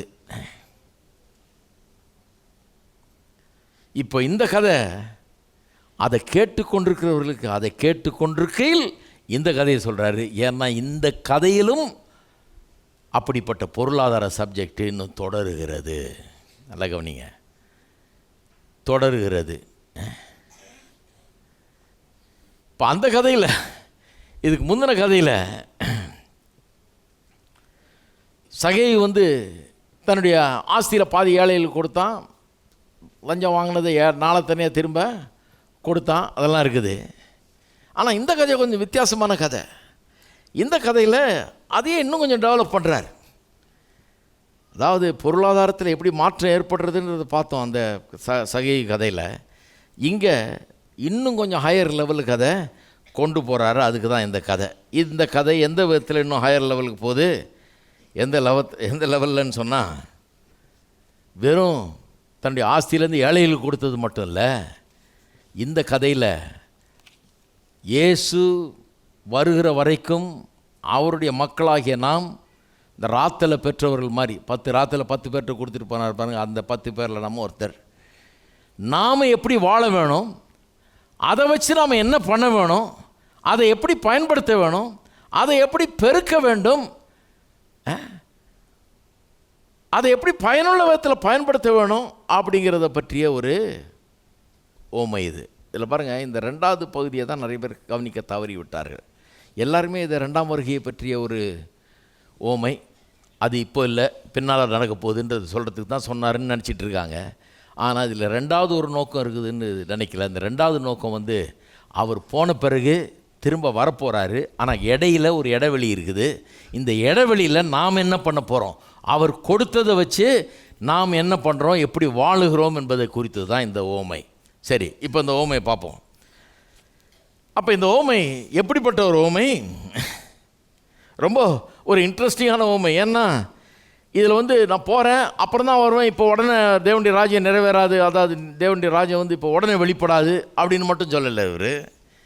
மெயினான சப்ஜெக்ட் இந்த கதையில் என்னென்னா, இவருடைய வருகை தாமதப்படும்ன்றது மட்டும் இல்லை, இது தேவனுடைய ராஜ்யம் உடனே வெளிப்படாதுன்றது மட்டும் இல்லை, அது வரைக்கும் நாம் என்ன செய்ய வேண்டும், எப்படி நடந்து கொள்ள வேண்டும், நம்முடைய பொருளாதாரத்தை எப்படி பயன்படுத்த வேண்டும் என்பதை குறித்த ஒரு கதை இது. அதனால தான் அது ரொம்ப முக்கியமான ஒரு கதை. அப்போ இதை குறித்து நிறைய போதிக்கிறது கிடையாது பாருங்கள். இயேசு ஒரு ராஜ்யத்தை ஸ்தாபிக்க வந்த ஒரு ராஜா, அலெக்சாண்டர் என்கிற மாவீரன். அவன் கிளம்பி ஒரு ராஜ்யமாக பிடிச்சிட்டு போனான் பாருங்கள். தன்னுடைய ராஜ்யத்தை விஸ்தரித்தான், விரிவாக்குகிறதுக்கு ஒரு பெரிய திட்டம் அவனுக்கு, எக்ஸ்பான்ஷனிசம் அவனுக்கு. அதாவது பெருசாகணும், பக்கத்தில் இருக்க அத்தனை ராஜ்யங்களும் தன்னோடு இணைக்க வேணும், எல்லாத்தையும் தன்னுடைய ஆளுகை கீழே கொண்டு வர வேணும் என்கிற அப்படிப்பட்ட ஒரு அந்த மாவீரன் போய் எல்லாத்தையும் எப்படியாவது தன்னுடைய ஆளுகை கீழே கொண்டு வந்துடணும்னு பெரிய படையெடுத்து பெரிய வேலையெல்லாம் பண்ணாமல் பெரிய மாற்றங்களை எல்லாம் ஏற்படுத்தி காண்பித்தான். இவர் வந்து ஒரு நல்ல விதமான ஒரு ராஜா, பரலோக ராஜா, தேவகுமாரனாகிய ராஜா. இவர் வந்து மனுஷருடைய உள்ளங்களை கவர்ந்து இழுக்க வந்திருக்கிறார், தம்முடைய ராஜ்யத்துக்குள்ள ஜனங்களை கொண்டு வர வந்திருக்கிறார். அந்தகாரத்தின் ராஜ்யம், இருளின் ராஜ்யத்திலிருந்து விடுதலை ஆக்கி இந்த ஒளியின் ராஜ்யத்துக்குள்ள மக்களை கொண்டு வரணும்னு விரும்புகிறார். உலகம் முழுவதும் மக்கள் அந்தகாரத்தில் இருக்கிறார்கள், அந்தகாரத்தின் ஆளுகை கீழே, பிசாசின் ஆளுகை கீழே இருக்கிறாங்க. 1 யோவான் 5:19 சொல்லுகிறது, the whole world lieth in the tight grip of the wicked one. அதாவது முழு உலகமே, உலகத்தில் இருக்கிற அத்தனை பேருமே பிசாசனுடைய கிடுபிடியில் இருக்கிறார்கள். ரொம்ப சிம்பிள் தமிழில் சொல்ல போனால் பிசாசு அவர்களை பிடிச்சி வச்சிருக்கிறான் அப்படின்னு தான் வேதவசனம் சொல்லுகிறது. அப்படி அந்தகாரத்தின் ஆளுகையில் கொலோசியர் 1:13 சொல்லுது இல்லையா, அந்தகாரத்தின் ஆளுகையிலிருந்து விடுதலையாக்கி ஒளியின் ராஜ்யத்துக்குள்ளே நம்ம பிரவேசிக்க பண்ணியிருக்கிறார். அப்போ அந்த அந்தகாரத்தில் இருக்கிறவர்களை ஒளிக்குள்ளே கொண்டு வரணும், பிசாசின் அடிமைத்தனத்தில் இருக்கிறவர்களை தேவனுடைய ராஜ்யத்துக்குள்ளே கொண்டு வரணும், அவர்களை விடுவித்து தம்முடைய ஆளுகை கீழே கொண்டு வரணும். இப்படிப்பட்ட நல்ல விதத்தில் தம்முடைய ஆளுகையை விஸ்தரிக்க வேண்டும், பரப்ப வேண்டும், அநேகர் இதுக்குள்ளே வர வேணும் என்கிற ஒரு வாஞ்சியோடு செயல்படுகிறவர் நம்முடைய ராஜா. இவர் வந்து வெறும் யூதருக்கு மட்டும் ராஜாவாக வரல, இவர் வந்து வெறும் ஒரு இனத்துக்கு ரட்சகர் அல்ல, வெறும் கிறிஸ்தவர்களை ரட்சிக்கிறதுக்காக வரல, இவர் வந்து உலக ரட்சகராக இருக்கிறார். எவராக இருந்தாலும் சரி, யாராக இருந்தாலும் சரி, அவருடைய பாவங்களை போக்கி இருளின் அந்தகார வல்லமையிலிருந்து விடுதலை ஆக்கி தம்முடைய ராஜ்யத்துக்கு கீழே கொண்டு வரணும், தம்முடைய ஆளுகை கீழே கொண்டு வரணும், இந்த நல்ல ராஜ்யத்துக்குள்ளே கொண்டு வரணும், இந்த நல்ல வாழ்க்கை அவர்களுக்கு தரணும். இந்த ராஜ்யத்தில் நம்முடைய தேவைகளெல்லாம் சந்திக்கப்படுகிறது. தேவனுடைய ராஜ்யத்தையும் அவருடைய நீதியை தேடுங்கள், அப்பொழுது இவைகள் எல்லாம் உங்களுக்கு கூட கொடுக்கப்படும் சொல்லியிருக்கிறது. அந்த மாதிரி ராஜ்யம் இது. இந்த ராஜ்யத்தில் பசி கிடையாது, பட்னி கிடையாது, பஞ்சம் கிடையாது, குறைவு கிடையாது, தாழ்ச்சி கிடையாது, பயம் கிடையாது. இது அருமையான ஒரு ராஜ்யம். இப்படிப்பட்ட ராஜ்யத்துக்குள்ள, தேவனுடைய ராஜ்யத்துக்குள்ள, தேவனுடைய பராமரிப்புக்குள்ள, அவருடைய ஆசீர்வாதங்களுக்குள்ள எல்லா மக்களும் வர வேண்டும். எல்லா ஜாதி, ஜனம், இனம், குலம், கோத்திரத்தில் உள்ள மக்கள் எல்லாம் வர வேண்டும் என்று சொல்லி விரும்பி அதற்காக சிலுவையில் மரித்தவர் அவர். இருக்கீங்களா? அதுக்காக சிலுவையில் மரித்தவர். அதுக்காக தான் எருசலேம் போனார். அங்கே போய் சிலுவையில் மரித்த, ரத்தம் சிந்தி பாடுபட்டு மரிக்கிறார், உயிரோடு எழும்புகிறார். பரமேறி சென்றிருக்கிறார். இப்போ ஏன் டைம் கொடுத்துருக்கிறாரு? 2000 வருஷமாக வரல. ஏன்? சிலர் கேட்குறாங்க, இதோ சீக்கிரமாக வர்றேன்னாரியா? எங்க சீக்கிரம் வேலை செய்யணும் நம்ம, அப்புறம் தான் சீக்கிரம் வருவார். என்னையா சீக்கிரமாக வர்றாருன்றது இன்னும் வரவே மாட்டேங்கிறாருன்றாங்க. அவரே தான் சொல்லியிருக்காரு, லேட் ஆகும்னு சொல்லியிருக்காருங்க. ஹலோ, அதுக்கு தான் இந்த ஓமையை. இதோ இப்போ நடந்துற போது, இப்போ வந்துட போதுன்னு நினச்சவங்களுக்கு இப்போ இல்லை அப்புறம் அப்படின்னு சொல்கிறதுக்காக தான் இந்த ஓமை. அங்கே தான் சொல்கிறாரு, இந்த ஓமையை கவனிங்கன்றாரு. இந்த பிரபு தூரதேசத்துக்கு போய் ராஜ்யத்தை கொல்ல போனான் பாருங்கள், அது மாதிரி நான் போகிறேன், பிறகு தான் வருவேன். அதுக்கு நடுவில் நீங்கள் உங்கள்கிட்ட சில காரியங்களை கொடுத்துட்டு போகிறேன், இதை வச்சு சரியாக பண்ணுங்கன்றார். இதுதான் அந்த கதை. சரி, அப்போ இந்த ஓமையே அப்படிப்பட்ட ஒரு ஓமை. அதாவது அவர் போயிட்டார், நம்மளை இங்கே விட்டு போயிருக்கிறாரு. அவருடைய ராஜ்யத்தை விஸ்தரிக்கும்படியாக நாம் என்னெல்லாம் செய்யணுமோ அதெல்லாம் செய்யும்படி விட்டுட்டு போயிருக்கிறாரு. அவருடைய சார்பில் நாம் இருந்து அவருடைய ராஜ்ய விஸ்தரிப்புக்காக என்ன பண்ணுகிறோம் என்கிறது தான் இங்கே இது. அதை ஒரு நாள் கணக்கு கேட்க போகிறாரு, நம்ம என்ன பண்ணுகிறோம் என்று. நம்முடைய பொருளாதாரம், நமக்குரிய ஆற்றல், நமக்கு கொடுத்துருக்கிற திறமைகள் அத்தனையும் பயன்படுத்தி அவருடைய ராஜ்யத்தின் விஸ்தரிப்புக்காக நாம் இங்கே வேலை செய்து கொண்டு இருக்கிறோம். இந்த உலகத்திலே நாம் வேலை செய்து கொண்டிருக்கிறோம். இதில் பயந்து போய், ஒதுங்கி போய் ஒன்றும் செய்யாமல் நாம் இருக்கக்கூடாதுங்கிறத எச்சரிக்கும்படியாக தான் இந்த ஓமையை சொன்னார்ன்னு நான் நம்புகிறேன். ஏன்னா 2 பேர் போய் வேலை செஞ்சு, ஒருத்தன் 1 10 ஆக்கினான் ஒரு ராத்தில், இன்னொருத்தன் ஒரு ராத்தில் எடுத்துகிட்டு போய் 5 ஆக்கிட்டான், இன்னொருத்தன் 1 கொண்டு போய்ட்டு பத்திரமா சீலையில் சுற்றி வச்சு திரும்ப கொண்டாந்து கொடுத்துட்டான். அப்படியே ஒன்றுமே செய்யாமல். இவர்களை பற்றிய கதை இது. ஏன்னா போய் அதை வச்சு எதாவது செய்யணுங்கிறது தான் பாயிண்டாங்க. செய்யாமல் இருந்துட போகிறீங்களோ, செய்யாமல் இருந்துற தப்புங்கிறது சொல்கிறதுக்காக சொல்கிறார். அப்போ முதல்ல 2 ஆளுகளை பார்ப்போம். கூப்பிட்றாரு. போனவர் திரும்பி வந்தபோது தன்னிடத்தில் ராத்தல் பெற்றவர்களை திரும்ப கூப்பிட்றார். அவன் அதை வச்சு என்ன பண்ணான்றதை தெரிந்து கொள்ளும்படியாக திரும்ப கூப்பிட்றாரு. நிறைய கிறிஸ்தவர்கள் பாருங்கள், இன்றைக்கி வருகைக்கு ஆயத்தப்பட்டீங்களான் இருக்காங்க. ஏதோ நம்ம தினந்தோறும் இந்த வருகைக்கே ரெடி ஆகிட்டு ஆயத்தப்பட்டே இருக்கணுன்ற போல வந்துட்டா முடிஞ்சது வேலை, நம்ம போய் ஆண்டவரே ரொம்ப சந்தோஷம் வந்துட்டீர், நாங்களும் கூடிய வந்துடுறோம். நம்ம வந்த பிறகு கணக்கு ஒப்புவிக்கணும். ஹலோ, அதுதான் சப்ஜெக்ட் இது. சீக்கிரம் வரட்டும், நானும் போயிடுறேன், பறந்து போயிடுறேன்னு சொல்ல கேட்குறேன். பறந்து போய் என்ன பண்ண போகிறீங்க? அங்கே போய் நிற்கணும். பூலோகத்தில் உனக்கு கொடுத்த எல்லாத்தையும் வச்சு என்ன பண்ண? உனக்கு ரட்சிப்பை கொடுத்துருக்குறேன், வல்லமையை கொடுத்துருக்குறேன், அபிஷேகத்தை கொடுத்துருக்குறேன், அறிவை கொடுத்துருக்குறேன், காலு கையெல்லாம் கொடுத்துருக்குறேன், பொருளாதாரத்தை கொடுத்துருக்குறேன், எல்லா திறமையை கொடுத்துருக்குறேன், நாட்களை கொடுத்தேன், வருஷங்களை கொடுத்தேன். இதெல்லாம் வச்சு என்னுடைய ராஜ்யத்தை வளர்க்கும்படியாக என்ன செய்தாய்? அப்படிதான் கேள்வி. அதை யாரும் பேசுகிறதே கிடையாது பாருங்கள். அதை பேசாமல் அவர் வர்றதுக்கு, நீ போகிறதுக்கு ஆயத்தமா? அவர் சீக்கிரம் வர்றார், தோ இன்றைக்கே வந்துட்டாலும் வருவார், நாளைக்கே வந்துட்டார், வரட்டும். ஆனால் அவர் வர்ற வரைக்கும் நாம் என்ன செஞ்சிட்டு இருந்தோம்னா, இங்கே வந்த உடனே கேள்வி கேட்குறார். இங்கே வான்னு சொல்லி கேள்வி கேட்குறார். ஒருத்தனை கூப்பிட்றாரு. அவன் சொல்கிறான், ஆண்டவரே நீர் கொடுத்து 1 கொடுத்தீர், அதை 10 ஆக்கிட்டேன். 10 ஆக்குறதுனா பாருங்கள், லேசான விஷயம் இல்லை. 1000 மடங்கு பெருக்கியிருக்கான் அவன். 1 2 ஆக்குனா 100% இல்லையா? 1 10 ஆக்குனான்னா 1000 மடங்கு. 1000 மடங்குன்னு ரேசானது கிடையாது. எத்தனை பேர் நினைக்கிறீங்க 1000 மடங்கு பெருக முடியும்னு? 1 எடுத்து அவன் 10 ஆக்கிட்டான், 1000 மடங்கு பெருகியிருக்கான்.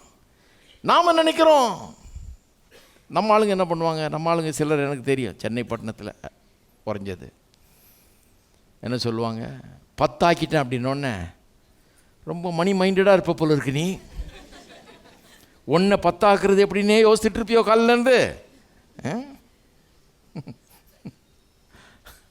உங்கள் அம்மா எனக்கு சொல்லிச்சு, அவங்க ஒரு ஆளை பற்றி சொல்லுது, காலில் எழுந்திரிச்சு ஃபோனில் உட்காந்தாருன்னா இது என்ன விலை போகுது, அது என்ன விலை போகுது, இதை எங்கே ட்ரேட் பண்ணலாம், இதை எங்கே விற்கலாம், அதை எங்கே வாங்கலாம், இதை இங்கே பார்த்தா அங்கே இங்கே வாங்கி அங்கே இவ்வளோ விற்றுடலாமா, இதே தாங்க பண்ணிட்டுப்பா. ரொம்ப மணி மைண்டட் மேன்,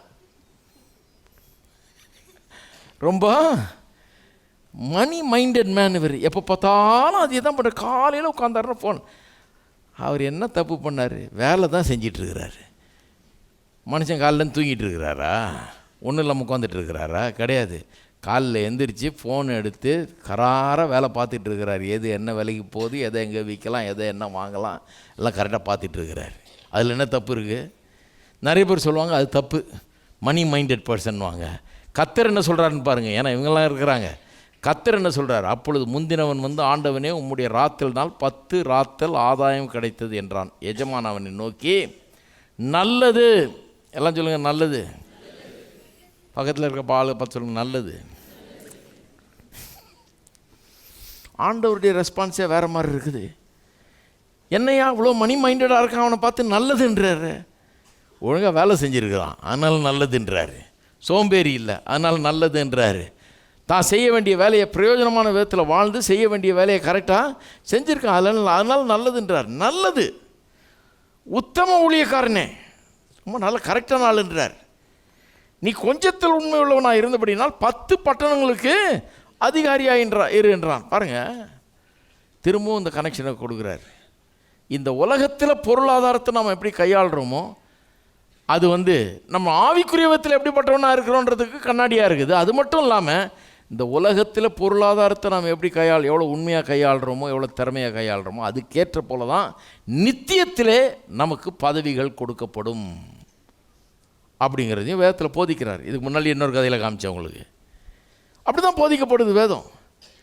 இன்றைக்கி நம்ம என்ன பண்ணுறோன்றதை பற்றி இப்போ பிரச்சனையே இல்லை. சிலர் எப்படி பிரசங்கம் எப்படி சொல்கிறாங்கன்னா, செத்தா மோட்சம் போகிற மாதிரி பார்த்துக்க, உன் பாவம் மன்னிக்கப்பட்டுச்சா, செத்தா மோட்சம் போவியா?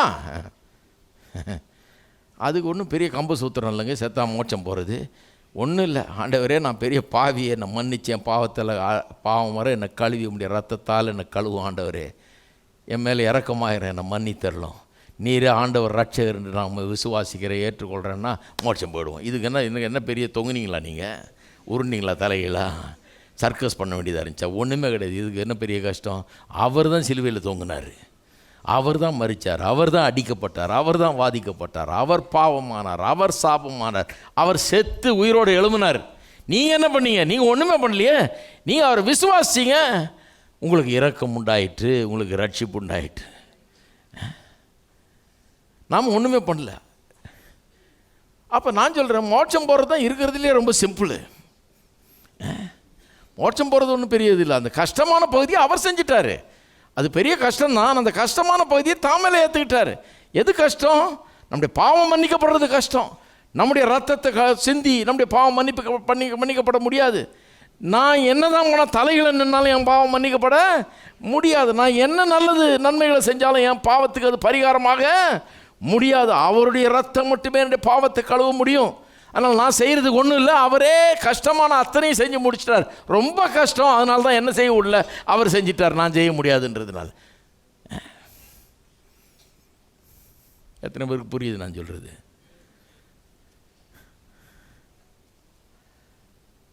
ஆனால் சிலர் என்ன சொல்கிறாங்க, ஒன்றும் இல்லை, நீ வேறு எதை பற்றியும் இது பண்ணக்கூடாது, நீ மோட்சம் போவியா, செத்தினா மோட்சம் போவியா, அதுதான் ரொம்ப முக்கியம். அது போவேன்றது என்றைக்கோ தீர்மானம் ஆகிடுச்சு. என்றைக்கு நான் இயேசுவை விசுவாசித்தனோ அன்றைக்கே அது தீர்மானமாகிவிட்டது. செத்தா நான் மோட்சம் போவேன்றது. எதில் நான் கவனமாக இருக்கணும்?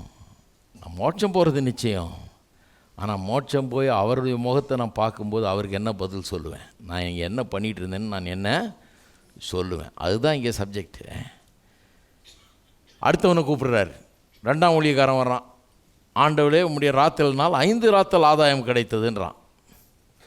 அவர் அவனையும் நோக்கி நீயும் 5 பட்டணங்களுக்கு அதிகாரியார். அவனுக்கும் பாருங்கள், இந்த உலகத்தில் பொருளாதாரத்தை எப்படி கையாண்டானோ அதை வச்சு தான் மறு உலகத்தில் அவருடைய ராஜ்யத்தில் அவர் வந்து ஆளும்போது அவனுக்கு பதவி கிடைக்குது. 5 பட்டணங்களுக்கு அதிகாரி ஆகிறாங்க. கவனிச்சிங்களா? பொருளாதாரமே முக்கியம் இல்லை, கர்த்தருக்கு இதெல்லாம் முக்கியமே கிடையாது. இவர் என்ன பொருளாதாரத்தை பற்றி பேசுகிறாரு? இல்லை இல்லை, நீங்கள் பொருளாதாரத்தை பற்றி எப்படி எண்ணுகிறீர்கள், அதை எப்படி கையாளுகிறீர்கள், எப்படி பயன்படுத்துகிறீர்கள், அதை பற்றி என்ன நினைக்கிறீர்கள்னு ரொம்ப முக்கியம். அதை வச்சு எப்படி வாழ்கிறோன்றது ரொம்ப முக்கியம். இந்த உலகத்தில் மட்டும் இல்லை, மறு உலகத்திலும் அது நமக்கு பயனளிக்கக்கூடியதாய் இருக்கிறது இல்லையா? அப்போ பாருங்கள், பின்பு வேறொருவன் வந்து, சரி 2 பேர் வந்தாங்க, 2 பேரும் வந்து பாராட்டப்படுகிறார்கள். இந்த 2 பேரும் பாராட்டுக்கு ஆளாகிறார்கள். 2 பேரையும் அவர் பாராட்டுறார். இந்த 2 பேருடைய விசேஷம் என்னென்ன பாருங்கள். அவர் அங்கே இல்லை, தூர தேசத்துக்கு போயிட்டார், ரொம்ப நாள் ஆள் இல்லை. இருந்தால் கூட அவருங்க 2 பேரும் எப்படி வேலை செய்கிறாங்க, அவர் அங்கேயே இருக்கிறது மாதிரி வேலை செய்கிறாங்க. இன்னும் நான் எல்லாருக்கும் வழங்கலன்னு நினைக்கிறேன், வழங்குற மாதிரி சொல்கிறேன். ஒரு ஆஃபீஸ் இருக்குது, அதில் 10-15 பேர் வேலை செய்கிறாங்க. அந்த பாஸ் வராத அன்றைக்கி பாருங்கள், ஆஃபீஸே கந்தகோலமாக இருக்கும். 9 மணிக்கு வர்றவன் 11:30 மணிக்கு வருவான், 2 மணிக்கே வெளியே போயிடுவான்.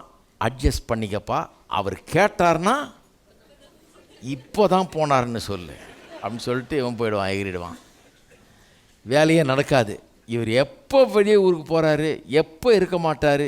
இல்லைன்னா இவங்களுக்கு கொண்டாட்டம், இல்லைன்னா வர வேண்டியதில்லை, தலை காட்ட வேண்டியதில்லை. இதுக்குன்னே பாருங்கள், இப்போ எல்லா இடத்துலையும் இந்த கை ஃபிங்கர் பிரிண்ட் வைக்க வேண்டியதாக இருக்குது. அது இல்லாமல் கேமரா வைக்க வேண்டியது. ஆஃபீஸில் அவன் சீட்டில் தான் உட்காந்துருக்கானா, இத்தனை மணிலேருந்து இத்தனை மணிக்கு இருந்தானாம அதை பார்க்கணும். அப்புறம் கம்ப்யூட்டரில் நுழைஞ்சு அங்கே என்ன பண்ணானோ அதெல்லாம் ஹிஸ்ட்ரி வரணும். நமக்கு எல்லாத்தையும் பார்த்து தான் இவன் இருந்தானா வேலை செஞ்சானான்றது நமக்கு அந்த அளவுக்கு போக வேண்டியதாக இருக்குது. எனக்கு எல்லாம் இந்த ஆள் இல்லைன்னா ஓடிடலாம், என்னத்தையாவது பண்ணலான்ற ஒரு எண்ணம் இருக்குது. ஆனால் இந்த கதையில் அவர் இல்லைனாலும் அவர் தூர தேசத்துக்கு போயிருக்காரு. இவனுங்க 2 பேரும் பாருங்கள், ஒருத்தன் என்ன பண்ணியிருக்கான், போயிட்டு அவர் கொடுத்ததை எடுத்துகிட்டு போயிட்டு இறங்கி வேலை செஞ்சு அதை வச்சு இன்வெஸ்ட் பண்ணி ட்ரேட் பண்ணி கொண்டு போய் பிஸ்னஸ் வேர்ல்டில் நுழைஞ்சு அவர் வியாபாரம் பண்ணினார். அப்படியே அதே வார்த்தை தான் பயன்படுத்தப்பட்டிருக்குது. வியாபாரம்னாலே கெட்ட வார்த்தை நினச்சிட்டு இருக்காங்க சிலர். கெட்டவனுங்க பண்ணுறது தான் வியாபாரம்னு. வியாபாரம் பண்ணினார், நான் கொடுத்த திரவியத்தை வச்சு வியாபாரம் பண்ணுங்கள்னாரு.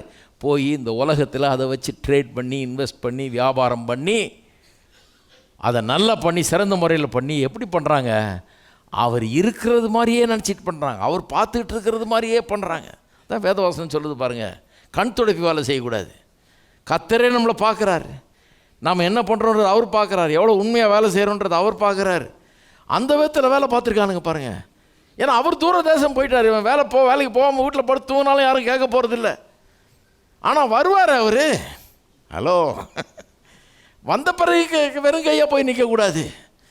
அவனுக்கு நல்லா தெரியுது, அவர் இல்லைனாலும் அவர் இருக்கிறது மாதிரி நினச்சி கரெக்டாக ஆஜராகிறான், கரெக்டாக போகிறாங்க, கரெக்டாக மார்க்கெட்டுக்கு போகிறான், கரெக்டாக வேலை செய்கிறான், உண்மையாக உத்தமமாக செய்கிறான். அதனால சொல்கிறார், உத்தமமான ஊழியக்காரனே, நீ 10 பட்டணங்களுக்கு எஜமானாயிருன்னு அவனுக்கு இன்னும் பெரிய ஆளுகையை அவனுக்கு தருகிறார். இப்போ பாருங்கள்,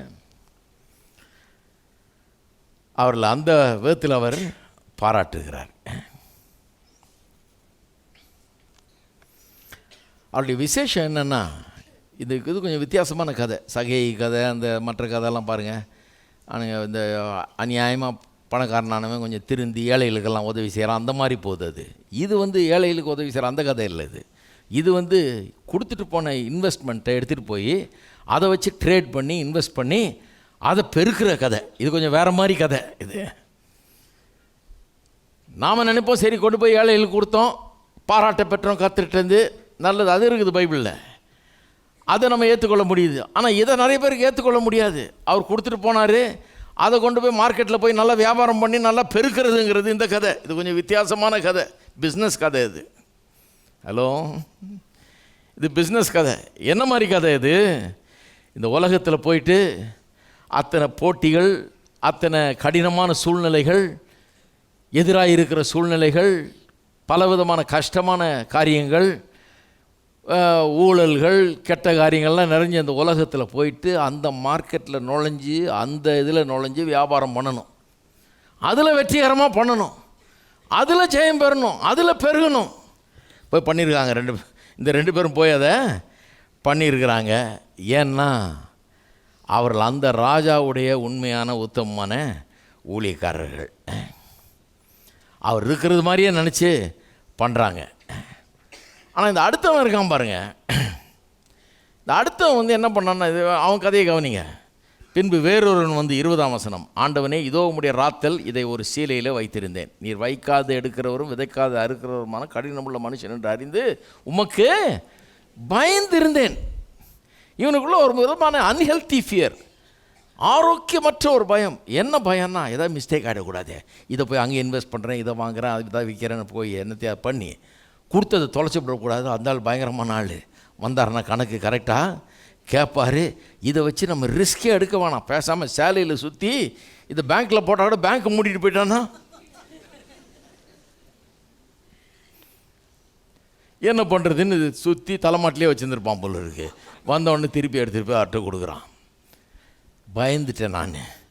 எனக்கு கடினமான ஆள், வைக்காத எடுக்கிறவர், அறுக்காத இடத்துல அறுவடை விதைக்காத இடத்துல அறுக்கிறவர், வைக்காத இடத்துல எடுக்கிறவர். நீ ரொம்ப கஷ்டமான ஆள், உங்கள்கிட்ட மாட்டி நான் அவஸ்தைப்பட முடியாது, அதனால் பத்திரமா இதை அப்படியே வச்சுருந்தேன், அப்படியே ரிட்டர்ன் பண்ணிட்டேன் அப்படின்னா.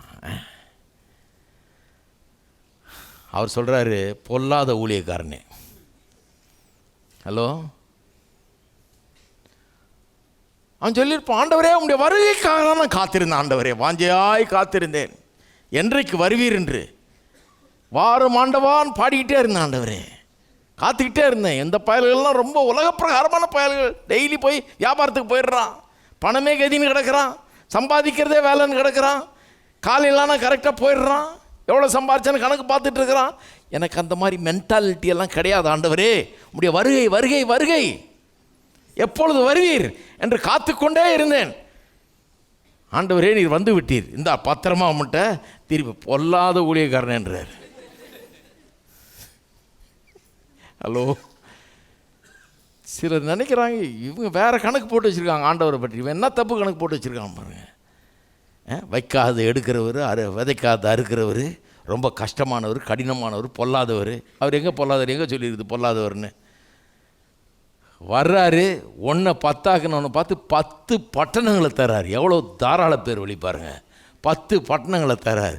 1 5 பார்த்து 5 பட்டணங்களை அவன்கிட்ட ஒப்படைக்கிறாரு. அவ்வளோ பெரிய பொறுப்பு, அவனுக்கு அவ்வளோ பெரிய அந்தஸ்தை கொடுக்குறாரு. இவரை கடினமானவர் என்ன மாதிரி ரிவார்ட் பண்ணுறாரு பாருங்க. ஆனால் அவனுக்குள்ள ஒரு தப்பான அபிப்பிராயம். ஆண்டவர் சிலர் இருக்கிறாங்க பார்த்தீங்களா, வேணாம் பிரதர், இந்த உலகமும் வேண்டாம், இந்த பணத்தை நம்ம தொட்டு இந்த அசிங்கம் பிடிச்ச இதை கையில் எடுத்து நம்ம இதை வச்சு வியாபாரம் பண்ணி இதெல்லாம் நம்ம கெட்டு போயிடும், நம்மளை கெடுத்துரும் பிரதர், தீட்டு இது வேண்டாம். ஏ அப்பா, அவ்வளோ பரிசுத்தமானவர்கள் அவர்கள், பணத்தையே தொடரதில்லை, பணத்தையே தொடாமல் வாழ்ந்துடலான்னு ஒரு தீர்மானத்தில் இருக்கிறாங்க. ஏன்னா வருகை வந்தால் எடுத்துக்கொண்டு போகப்படணுமே பிரதர். போன பிறகு அங்கே அடி இருக்குது.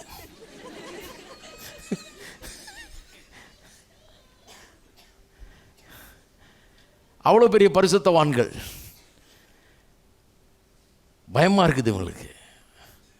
ஏதாவது ஆகிடுமோ, நம்ம இதில் நுழையக்கூடாது, நம்ம வியாபாரம்லாம் பண்ணக்கூடாது, நம்ம பிஸ்னஸ் வேர்ல்டில் நுழையக்கூடாது, இந்த பிஸ்னஸ் வேர்ல்டில் நமக்கு ஆகாது பிரதர்.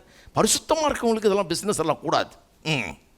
டே அப்பா, பரிசுத்தமானவங்களாம் பிஸ்னஸ் பண்ணாதனால தான் வேறு யாரெல்லாம் பண்ணிகிட்டு இருக்கிறாங்க. நம்ம அங்கே தான் போய் வாங்க வேண்டியதாக இருக்குது. ஹலோ, கரெக்டாக அளந்து கரெக்டாக கேட்குற குவாலிட்டி கொடுத்து கரெக்டாக பண்ணுறதுக்கு ஆளை தேடி கண்டுபிடிக்க, தேடி அலசி ஆராய்ஞ்சா கூட ஒருத்த கொண்டு இருக்க மாட்டேன்றான் சில நேரத்தில். ஏன்னா பரிசுத்தமானவங்களாம் மோட்சத்துக்கு ரெடியாக காத்துட்டு இருக்கிறாங்க வேறு செக்ஷனில் போயிட்டு. ஆண்டவரே சீக்கிரம் வாரும் அப்படின்னு மற்றவங்க தான் வியாபாரம் பண்ணிகிட்டு இருக்கிறாங்க. ஹலோ, உங்களை மாதிரி ஆள் நிறையா இருக்கணும் அதில். சிலர் கேட்குறாங்க, எதுக்கியாவது நமக்கு எதுக்கு பணம், நமக்கு எதுக்கு இந்த இதெல்லாம் வியாபாரமெல்லாம், நமக்கு எதுக்கு இதெல்லாம்? ஏன்னா நீங்கள் நல்லா பண்ணிங்கன்னா, நீங்கள் அதில் வளர்ந்தீங்கன்னா, நீங்கள் பெருகுனீங்கன்னா உங்களுக்கு ஆளுகை உண்டாயிருக்கும். உங்கள்கிட்ட ஒரு 100 பேர் வேலை செய்வான். வேதத்தில் சொல்லியிருக்கு, ஆபிரகாம்கிட்ட 100கணக்கான பேர் வேலை செஞ்சுருக்காங்க. ஒரு தடவை யுத்தத்துக்கு போகும்போது வீட்டில் வேலை ஆட்டிலே 312 பேரை கூப்பிட்டு போய் 4 ராஜாக்களை அடித்து நிமித்தி கொண்டாந்தாங்க. 4 ராஜாக்களையும் அவனுடைய ஆர்மியும். 318 பேர் அவன்கிட்ட போருக்கு போகிற மாதிரி ஆளுங்க இருக்கிறாங்க வீட்டில் வேலை செஞ்சவனே. எத்தனை குடும்பம் இருந்திருக்கும் பாருங்கள். ஒரு வேத வல்லுநர் கணக்கு போட்டு சொல்கிறார், கிட்டத்தட்ட 2000 பேர் அவன்கிட்ட சாப்பிட்டுக்கிட்டு இருந்துகிட்டு இருக்காங்க அவன் வீட்டை சுற்றி. கர்த்தர் அவனை ஏன் ஆசீர்வதிச்சார்னு 18ஆம் அதிகாரத்தில் சொல்லியிருக்கு ஆதியாகமத்தில். அவன் தன்னுடைய வீட்டாருக்கெல்லாம் இதை போதிப்பான்னு சொல்லி தான் கர்த்தர் அவனை ஆசீர்வதிச்சார். கர்த்தர் அவனுடைய கிங்டமை, அவனுடைய அந்த ஆளுகையை ஏன் பெருக பண்ணார், அவனுடைய அந்தஸ்தை ஏன் வளர பண்ணார், அவனை ஏன் பெரிய ஆளாக்குனார், அவன் கீழே அவ்வளோ பேர் வேலை செய்கிற மாதிரி அவ்வளோ பெரிய ஒரு பிஸ்னஸ் அவன்கிட்ட கொடுத்து ஏன் அவனை ஆசீர்வதிச்சார்னா, இவங்கிட்ட கொடுத்தா அது அங்கே இருக்கிற அத்தனை பேரையும் போய் சேரும்னு அவருக்கு தெரியும். இந்த சத்தியம் போய் அவ்வளவு பேரையும் அடையும் என்று அவருக்கு தெரியும். ஏன்னா இவனுடைய செல்வாக்கு முக்கியம். ஹலோ, சிலர் கேட்குறாங்க, எதுக்கியா நமக்கு அதெல்லாம் ஒன்றும் பெருசாக ஒன்றும் வேணாம் ஐயா, நம்ம மோட்சம் போனால் போதுன்ற சிஸ்டம் நிறைய பேர். அது அந்த ஒரு ஃபிலாசபி. கர்த்தர் என்ன ஆசீர்வதிச்சிருக்கிறார். நல்ல சம்பளம் வருது, நல்ல மனைவி, நல்ல 2 பிள்ளைங்க, சின்ன காரு, சின்ன வீடு, வேணும் அளவுக்கு எல்லாம் இருக்குது எங்களுக்கு. சரி, ரொம்ப சந்தோஷம். இப்போ தேவனுடைய அது ராஜ்யம்லாம் நமக்கு தெரியாதுங்க. அதுக்கெல்லாம் நமக்கு ஒன்றும் செய்ய முடியாது. அவர் ராஜ்யத்துக்கு நான் என்ன பண்ணுறது? அதனால தான் அவருடைய ராஜ்யத்துக்கு எதாவது தேவைன்னா சேல் தான் வைக்கணும். பிரியாணியை விற்கணும், வடையை விற்கணும், தோசை சுட்டு விற்கணும், ஐஸ்கிரீம் விற்கணும். இந்த 5-5 ரூபாயா 10-10 ரூபாயா கலெக்ட் பண்ணி எல்லார்ட்ட இருந்தோம். என்னையா பண்ணுறீங்க? ஒரு போர்ட்டிகோ கட்டுறோங்க, அதுக்காக சேர்த்துக்கிட்டு இருக்கிறோம். இன்னும் எத்தனை சேல் வைப்பீங்க? இன்னும் 2 வருஷத்துக்கு வைக்கலான்னு இருக்கிறோம். எவ்வளோ தான் ஆகும் அந்த போட்டிக்கு? ஒரு 10-20 லட்சம் ஆகுங்க. அது ஆகும். 5-10 சேர்த்துக்கிட்டே வர்றோம். எல்லாம் பாருங்கள், ஒன்றும் இல்லாத மக்கள். இந்த ஒன்றும் இல்லாத மக்களுக்கு வாயில் வைக்க முடியாத ஒரு பிரியாணி 200 ரூபாய்க்கு விற்று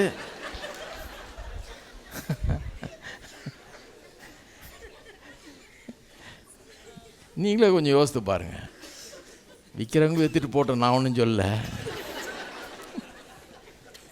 நான் என்ன சொல்கிறேன்னா, கர்த்தர் இப்படி ஒரு சிஸ்டம் உண்டாக்குனாரா? அவர் வச்சுருக்க சிஸ்டமை கவனிங்க. அவர் சொல்கிறாரு, நான் உனக்கு 1 தந்தேன், அதை 10 மாற்றக்கூடிய அறிவுள்ளவனாக இரு. போ, நல்ல வியாபாரம் பண்ணு, செல்வாக்கில் நல்லா வளரு, நல்ல ஞானத்தை பயன்படுத்து, நான் உனக்கு ஞானத்தை தர்றேன், நான் உனக்கு எல்லாத்தையும் தர்றேன், போய் நல்லா வேலை செய்யி, நல்லா பெருகி நல்லா வா.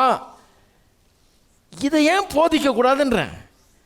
அப்போ சேலை பற்றி அனௌன்ஸ் பண்ண வேண்டியதில்லை. எல்லோரும் தயவு செய்து வந்துடுங்க, உங்கள் சொந்தக்காரங்களெல்லாம் கூட்டிகிட்டு வாங்க. எப்படியாவது இந்த 100 பேக்கெட் பிரியாணி விற்றாகணும். இன்றைக்கி எங்கே போய் கொட்டுறது? இதெல்லாம் பேச வேண்டியதில்லை. அதுக்கு காசு வேணும், இதுக்கு காசு வேணும், எதுக்கும் கேட்க வேண்டியதில்லை. எல்லாரும் இயேசு சொல்கிற மாதிரி இப்படி ஆகிட்டா, 1 எடுத்துகிட்டு போய் 10 ஆக்கிறோன்னு ஆகிட்டா, எது செஞ்சாலும் போதுமான அளவுக்கு நிறைய இருக்கும். இதெல்லாம் ஒரு பெரிய பிரச்சனையே இருக்காது. எல்லாருமே பெரிய பெரிய கோடீஸ்வரலாக இருந்தீங்கன்னா என்ன ஒன்றும் பண்ணலாம். உங்கள் ராஜ்யமே எப்படி இருக்குன்னு பாருங்கள். உங்களுக்கு கீழே எவ்வளோ பேர் வேலை செஞ்சுட்டு இருப்பாங்க. நீங்கள் எத்தனை பேருக்கு கடவுளை பற்றி, ஆண்டவரை பற்றி சொல்கிறது, ஆண்டவருடைய அன்பை பற்றி சொல்கிறது, அவங்க செல்வாக்கை பயன்படுத்தி அவர்களுக்கு நல்ல காரியங்களை போதிப்பது, நடத்துவது, நல்ல விதத்தில் நடத்துவது. உங்களுடைய ஆளுகையே எப்படி இருக்குன்னு பாருங்கள். இதெல்லாம் யோசித்து பார்க்குறதே கிடையாது. இதெல்லாம் யோசித்து பார்க்காம அப்படி இருக்கிறத ஏளனம் பேசுகிறது, அதெல்லாம் தேவையில்லை. அதெல்லாம் பெருமையாக்கும், அதெல்லாம் இதாக்கும். பெருமை இல்லைங்க.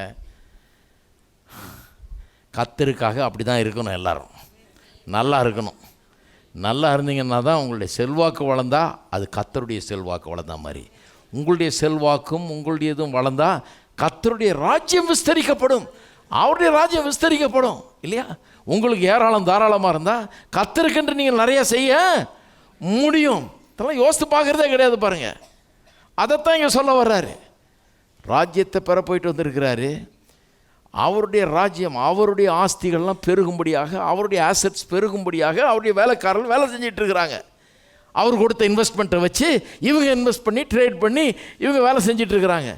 இவனுக்கு அது புரியாமல் அவர் ரொம்ப கஷ்டமான ஆள், வந்தால் கணக்கு கேட்பாராக்கும், ஏதாவது பண்ணிவிட போகிறாரு, பத்திரமா வச்சு அவர்கிட்ட திருப்பி கொடுக்குறான். பொல்லாத ஊழியக்காரன் என்றார். சொல்கிறார், உன் வாய் சொல்லிக்கொண்டே உன்னை நியாயந்திருக்கிறேன். நான் வைக்காத எடுக்கிறவனும் விதைக்காத அறுக்கிறவனுமான கடினமுள்ள மனுஷன் என்று அறிந்தாயே, பிற ஏன் என் திரவியத்தை காசு கடையில் வைக்கவில்லை? வைத்திருந்தால் நான் வரும்போது அதை வட்டியோடே வரப்பற்றி கொள்வேனே. சொல்கிறார், பேங்க்லேயாவது போட்டு வச்சேன்னா வட்டியோடு வாங்கியிருப்பேன். ஆண்டவர் இப்படி இருக்கலாமாயான்றாங்க. சொல்கிறார், சமீபமாய் இங்கே கவனிங்க, இப்போ ரொம்ப முக்கியமான ஐட்டம் வருது. சமீபமாய் நிற்கிறவர்களை நோக்கி அந்த ராத்தலை அவன் கையிலிருந்து எடுத்து 10 ராத்தல் உள்ளவனுக்கு கொடுங்கள் என்றான். அதற்கு அவர்கள், ஆண்டவனே, அப்படியே நம்ம தமிழ்நாட்டுக்காரங்க சொத்தம் எனக்கு கேட்குது. அப்படியே அவங்க சொல்கிற வார்த்தை தான், ஆண்டவனே அவனுக்கு 10 ராத்தல்கள் இருக்கிறதே. கர்த்தாவே, அநியாயம் ஆண்டவர், நீர் எப்படி பண்ணலாமா? தேவாதி தேவன், கர்த்தாதி கர்த்தன், அவனுக்கு எவ்வளோ இருக்குது, அவனுக்கே திருப்பி திருப்பி கொடுக்குறீரே. அதுதான் பைபிள் புரியலன்னு அர்த்தம். ஏன் கொடுத்தவனுக்கே திருப்பி திருப்பி கொடுத்துட்ருக்கிறாரு? ஏன் நிறைய இருக்கிறவனுக்கே வந்துக்கிட்டு இருக்கிறது? ஏன்னா அவன் 1ல் ஆரம்பித்து 10க்கு வந்திருக்கிறான், 10ல் ஆரம்பித்து 1000க்கு போவான், 1000ல் ஆரம்பித்து 10,000க்கு போவான், பிரயோஜனமான விதத்தில் வாழ்ந்துக்கிட்டு இருக்கிறான். அதனால் அவனுக்கு வந்துக்கிட்டே இருக்கும், கொடுத்துக்கிட்டே தான் இருப்பார். பிரயோஜனம் இல்லாதவனுக்கு கொடுத்து என்ன பிரயோஜனம்? நீங்கள் கொடுப்பீங்களா? ஹலோ, நீங்கள் இன்வெஸ்ட் பண்ணுறீங்கன்னு வச்சுக்கோங்க, 10 பேருக்கு ஆளுக்கு 1 லட்சம் கொடுக்குறீங்க. போய் இதை உனக்கு தர்றேன், 5 வருஷம் டைம் தர்றேன், நீ என்ன பண்ணுறேன்னு பார்க்கலான்னு. இதில் 2 பேர் இந்த மாதிரி பண்ணியிருக்கானுங்க, நல்லா பண்ணியிருக்கானுங்க. ஒருத்தன் வந்து பத்திரமா உங்கள் 1 லட்சத்தை திருப்பி 5 வருஷத்துக்கு அப்புறம் தர்றான்னு வைங்க. முதல்ல அவனுக்கு இதுக்கு முதல்ல வட்டியோடு கொடுத்துட்டு போடுவீங்க. 5 வருஷம் தண்டத்துக்கு உங்ககிட்ட உட்காந்துட்டு இருந்தது காசு இதுன்னு. நீங்கள் கொடுப்பீங்களா அவனுக்கு? அவன்கிட்ட, அப்பா உனக்கு நிறைய 10 வந்திருக்குது, உனக்கு ரொம்பவே வந்துருச்சு, சரி அவனுக்கு நீ 1 லட்சத்தை 10 லட்சம் ஆக்கினல, இவனுக்கு ஒரு 5 லட்சம் கொடு. பாவம், இவன் 1 லட்சம் அன்னைக்கு கொடுத்தேன், இன்னும் வச்சுக்கிட்டு இருக்கிறான், இவனுக்கு இன்னொரு 5 லட்சம் கொடுத்துனீங்களா? கொடுத்தா நம்ம முட்டாளாயிடுவோம். கர்த்தர் நம்மளை விட பெரிய ஞானி. அதான் சொல்கிறார், அவன்கிட்ட இருந்து பிடுங்கு, அவன் வேலைக்கே ஆக மாட்டான், அதை எடுத்துகிட்டு போய் 10 வச்சுருக்கவன்ட்ட கொடுங்கிறாரு. இவனுக்கு சொல்கிறானுங்க, ஆண்டவனே அவனிடம் 10 ராத்தல்கள் இருக்கிறதே அநியாயம் ஆண்டவர் என்றார். 10 இருந்தான்னா 1000 இருந்தான்னா அவனுக்கு தான் கொடுப்பேன்றார் கர்த்தர். என்ன சொல்ல வர்றேன், பொருளாதாரத்தில் பெருகிறவரில் கர்த்தர் ஒன்றும் வெறுக்கிறது இல்லை. பொருளாதாரத்தில் பெருகிறதுன்றது ஒரு நல்ல அறிகுறி. என்னத்துக்கு அறிகுறி?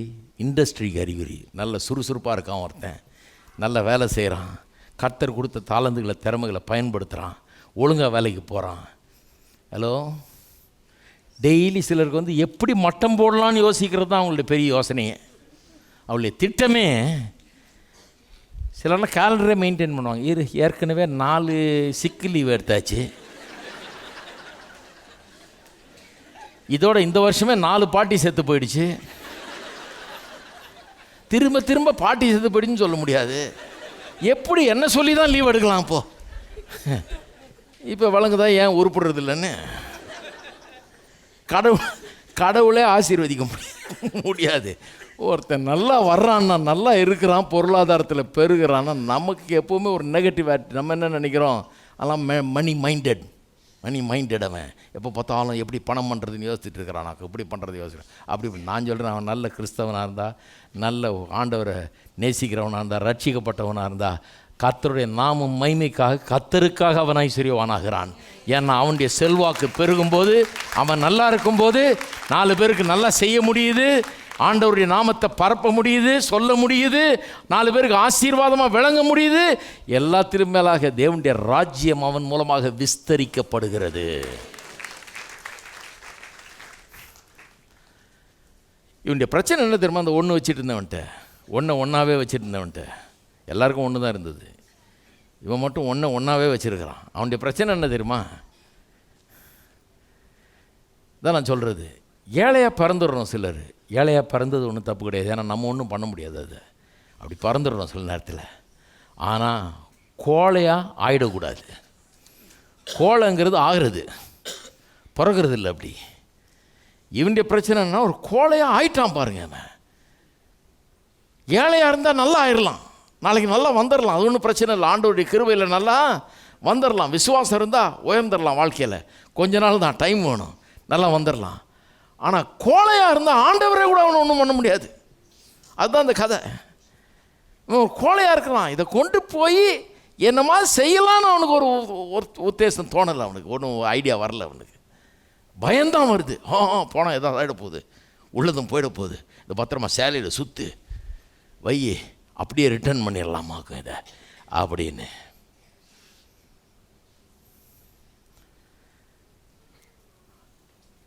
சபையில் இதை குறித்து போதிக்க வேண்டியது. வேலையை பற்றி கொஞ்சம் போதிக்கலான்னு இருக்கிறேன் வருங்காலத்தில். கொஞ்சம் வருவீங்களா?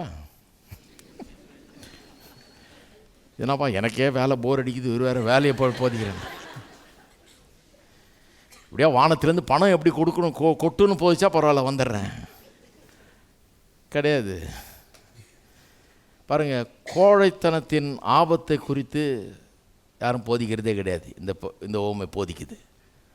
கோழைத்தனத்தின் ஆபத்து எங்கே கொண்டு போய் விடணும். பயங்கர வியாபார போட்டி நிறைந்த இந்த உலகத்தில் தைரியமாக இறங்கி அங்கே வேலை செய்யக்கூடிய அப்படிப்பட்ட தைரியத்தின் மேன்மையை குறித்தும் போதிக்கிறது கிடையாது. நான் சொல்கிறேன், கடவுளுடைய பிள்ளைகளுக்கு தைரியம் இருக்கணும், பயம் இருக்கக்கூடாது, தைரியம் இருக்கணும். நம்ம கர்த்தர் ஞானத்தை தர்றாரு, அறிவை தர்றாரு, ஐடியாவை தர்றாரு, தைரியத்தையும் தர்றாரு. மனசில் இருக்கிற சூழ்நிலையை பார்த்து பயந்துடக்கூடாது. பாருங்கள், பயங்கிறது சகஜமாக எல்லாருக்கும் வரதான் செய்யுது. நம்ம எல்லாருமே ஏதாவது சில சூழ்நிலையில் பயந்துடுறோம். ஒரு பொருளாதாரத்தில் ஒரு பின்னடைவு ஏற்படும் போது, ஒரு நஷ்டம் ஏற்படும் போது, கஷ்டம் ஏற்படும் போது பயந்துடுறோம். ஆனால் அந்த பயமே நமக்குள்ள கோழைத்தனத்தை உண்டாக்கக்கூடாது. பாருங்கள், அந்த பயத்தை விரட்டும். பயம் நம்முடையதில்லை. கர்த்தர் நமக்கு பயத்தின் ஆவியை கொடாமல் பலத்தின் ஆவியை கொடுத்திருக்கிறார். பலத்தின் ஆவியை கொடுத்திருக்கிறார். பயத்தை விரட்டணும். வேலைக்கு போக பயப்படக்கூடாது. அங்கே போய் வேலை செஞ்சா என்னமா ஒன்றாகாது. யார் கண்டா நாளைக்கு பெரிய சிஇஓவே ஆனாலும் ஆகிடுவீங்க. பயப்படாதீங்க, முதல்ல அடியை எடுத்து வைங்க. வேலைக்குள்ளே நுழைங்க. அது ரொம்ப சின்ன வேலை, பரவாயில்ல, சின்ன வேலையாக இருந்தாலும் எடுத்து செய்யுங்க. பெரிய வேலை அது மூலமாக கிடைக்கும். இல்லை ஒரு சின்ன வியாபாரம், பரவாயில்ல, சின்ன வியாபாரமாக இருந்தால் எடுத்து செய்யுங்க. அதுவே பெருசாக மாறினாலும் தைரியம் வேணும் உள்ளத்தில். இவன்ட்டு அதுதான் மிஸ்ஸிங். பாருங்கள், உள்ளத்தில் தைரியத்தை இழந்துட்டான், தைரியம் இல்லாமல் இருக்கிறான். அந்த ராஜாவுக்கு சொந்தமானவன் மாதிரி தெரியல. இவன் வேற ஒரு நேச்சர் இவனுக்கு இருக்குது. பயந்தே சாகிறான் பாருங்க அவன். அதனால் அவனுக்கு பெரிய தோல்வி ஏற்படுகிறது. அங்கே இன்னொரு காரியம், வேலையை பற்றி மேன்மையாக நினைங்க. கர்த்தர் உங்களுக்கு கொடுத்துருக்க திறமை, உங்கள் படிப்பு, உங்கள் அறிவு, கர்த்தர் உங்களுக்கு கொடுத்துருக்கிற எல்லாமே கர்த்தர் உங்களுக்கு கொடுத்தது. அதை யோசித்து பாருங்கள். எதுவும் ஒன்றும் நீங்கள் ஒன்றும் சம்பாரிச்சிடல, நீங்கள் ஒன்றும் பண்ணல, கர்த்தர் உங்களுக்கு கொடுத்து வச்சுருக்கிறாரு. ஒருத்தர் சொல்கிறார் பாருங்க, நல்ல பெரிய ஆளாக இருக்கார், நல்ல வேலையில் இருக்காங்க, யாரோ தப்பாக போச்சிருக்கிறாங்க பாருங்கள். சொல்கிறாரு, நான் ரட்சிக்கப்பட்டதுலேருந்து பிரதர் நல்ல உயர்வான பதவியில் தான் இருக்கிறேன், இருந்தாலும் இதெல்லாம் வெறுக்கிறேன். நான் சொன்னேன், ஐயோ கடவுளை, தயவுசெய்து சன்னியாசி ஆகிடாதீங்க. அப்படியே சொன்னேன், சன்னியாசி ஆகிடாதீங்க, வெறுக்காதீங்க உங்கள் பதவியை, உங்கள் உயர்வை, உங்களுடைய அறிவை, உங்களுடைய அந்தஸ்தை, உங்களுடைய இந்த உயர்ந்த நிலையை வெறுக்காதீங்க. இதெல்லாம் தப்பு கிடையாது. கர்த்தர் உங்கள் அவ்வளோ தூரம் தூக்கி உட்கார வச்சுருக்காரு. எதுக்கு உட்கார வச்சுருக்காரு? 4 பேருக்கு முன்னால் உங்களை காட்சி பொருளாக வச்சு நீங்கள் பேசினா கவனிக்கிற மாதிரி நிலைமையில் உங்களை வச்சுருக்காரு. இப்போ ஆண்டவரை பற்றி பேசுங்க, உங்கள் ஆண்டவருக்காக வாழுங்க, ஆண்டவருடைய நாமத்தை உயர்த்தி பிடிங்க, மகிமைப்படுத்துங்க, நல்லா இருங்க, ஆண்டவருக்காக வேலை செய்யுங்க, ஆண்டவருடைய சித்தத்தை நிறைவேற்றுங்க. உங்கள் மூலமாக ஆண்டவருடைய நாமம் மகிமைப்படட்டும், அவருடைய ராஜ்யம் விஸ்தரிக்கப்படட்டும். இல்லைங்களா? நல்ல பெரிய ப்ரொஃபஷனல்ஸாக இருக்கிறவங்க, நல்லா படிச்சுட்டு வந்தவங்களே ஒரு ஆவிக்குரிய ஒரு கிறுக்குத்தனம் பிடிச்சிருது பாருங்கள். இதெல்லாம் நான் வெறுக்கிறேன், இதெல்லாம் ஒன்றுமே இல்லை. ஒன்றுமே இல்லை கிடையாது. கர்த்தர் கொடுத்த மேன்மை ஒரு நோக்கத்துக்காக கொடுத்துருக்கிறார். உயர்வு ஒரு நோக்கத்துக்காக கொடுத்துருக்கிறாரு. அவர் எதுக்கு சும்மாவா சொன்னார்? நீ கீழாயிராமல் மேலாக மாத்திரம் இருப்பாய், வாளாயிராமல் தலையாயிருப்பாய்ன்னு எதுக்கு சொன்னார்? இல்லைங்க நான் வாளாவே இருந்துட்டு போகிறேன். அப்போ கர்த்தரை விட பெரிய ஞானி நம்ம. ஹலோ, கீழே இருந்துட்டு போகிறேன். அவர் சொல்கிறார் மேலாக மாத்திரம் இருப்பேன், வாளா இல்லை தலையாக இருப்பேன். கர்த்தர் நீங்கள் மேலே இருக்கணும், தலையாக இருக்கணும், நல்லா இருக்கணும்னு விரும்புகிறார். ஏன்னா நீங்கள் நல்லா இருந்தீங்கன்னா அவருடைய ராஜ்யம் விஸ்தரிக்கப்படும். அதுதான் அங்கே பாயிண்ட்டு. இருக்கீங்களா? அது மட்டும் இல்லை, இன்றைக்கி நீங்கள் எப்படி இந்த பொருளாதார வாழ்வில் எப்படி நடந்து கொள்கிறீர்களோ, எப்படி உங்களுடைய தொழிலையும் உங்களுடைய வேலையும் உங்களுடைய காரியங்களை அணுகுகிறீர்களோ, அதை பொறுத்து தான் உங்களுடைய நித்தியம் இருக்க போகிறது என்பது நிச்சயம். அதனால தான் பொருளாதாரத்தை குறித்து மறுபடியும் வேதவசனம் போதிக்கிறது. இதை குறித்த ஒரு ஆரோக்கியமான எண்ணம் இல்லை, இதில் நல்ல வெற்றிகரமாக இல்லைன்னா நித்தியத்தில் பெரிய பொறுப்பு ஒன்றும் இருக்காது. தேவனுடைய ராஜ்யத்தில் நமக்கு ஒன்றும் பெரிய பொறுப்பு இருக்காதுங்கிற விதத்தில் தான் இயேசு போதிக்கிறாருங்க. இருக்கீங்களா? எத்தனை பேர் நினைக்கிறீங்க நல்லா வர முடியும்னு? ஒன்றை 10 ஆக்குவீங்களா? அந்த வேலையில் இறங்கணும். அதுக்காக தான் நம்ம வைக்கப்பட்டிருக்கிறோம். எல்லோரும் எழுந்து நிற்போம்.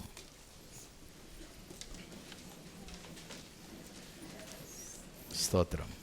கரங்களை உயர்த்துவோம், கர்த்தரை ஸ்தோத்திரிப்போம். எங்கள் அன்பின் பிதாவே, கர்த்தராகிய இயேசுவின் நாமத்தில் மண்டையில் வருகிறோம். இந்த காலை வேளை எங்கள் உள்ளங்களோடு பேசினபடி ஆளுமுக ஸ்தோத்திரம். உடைய வார்த்தை உள்ளத்திலே கிரியை செய்யட்டும், பலமாய் அது கிரியை செய்யட்டும். கர்த்தாவே, பயத்தின் ஆவி ஒளிந்து போகட்டும், பயங்கள் நீங்கட்டும் இயேசுவின் நாமத்திலே, கலக்கங்கள் நீங்கட்டும்.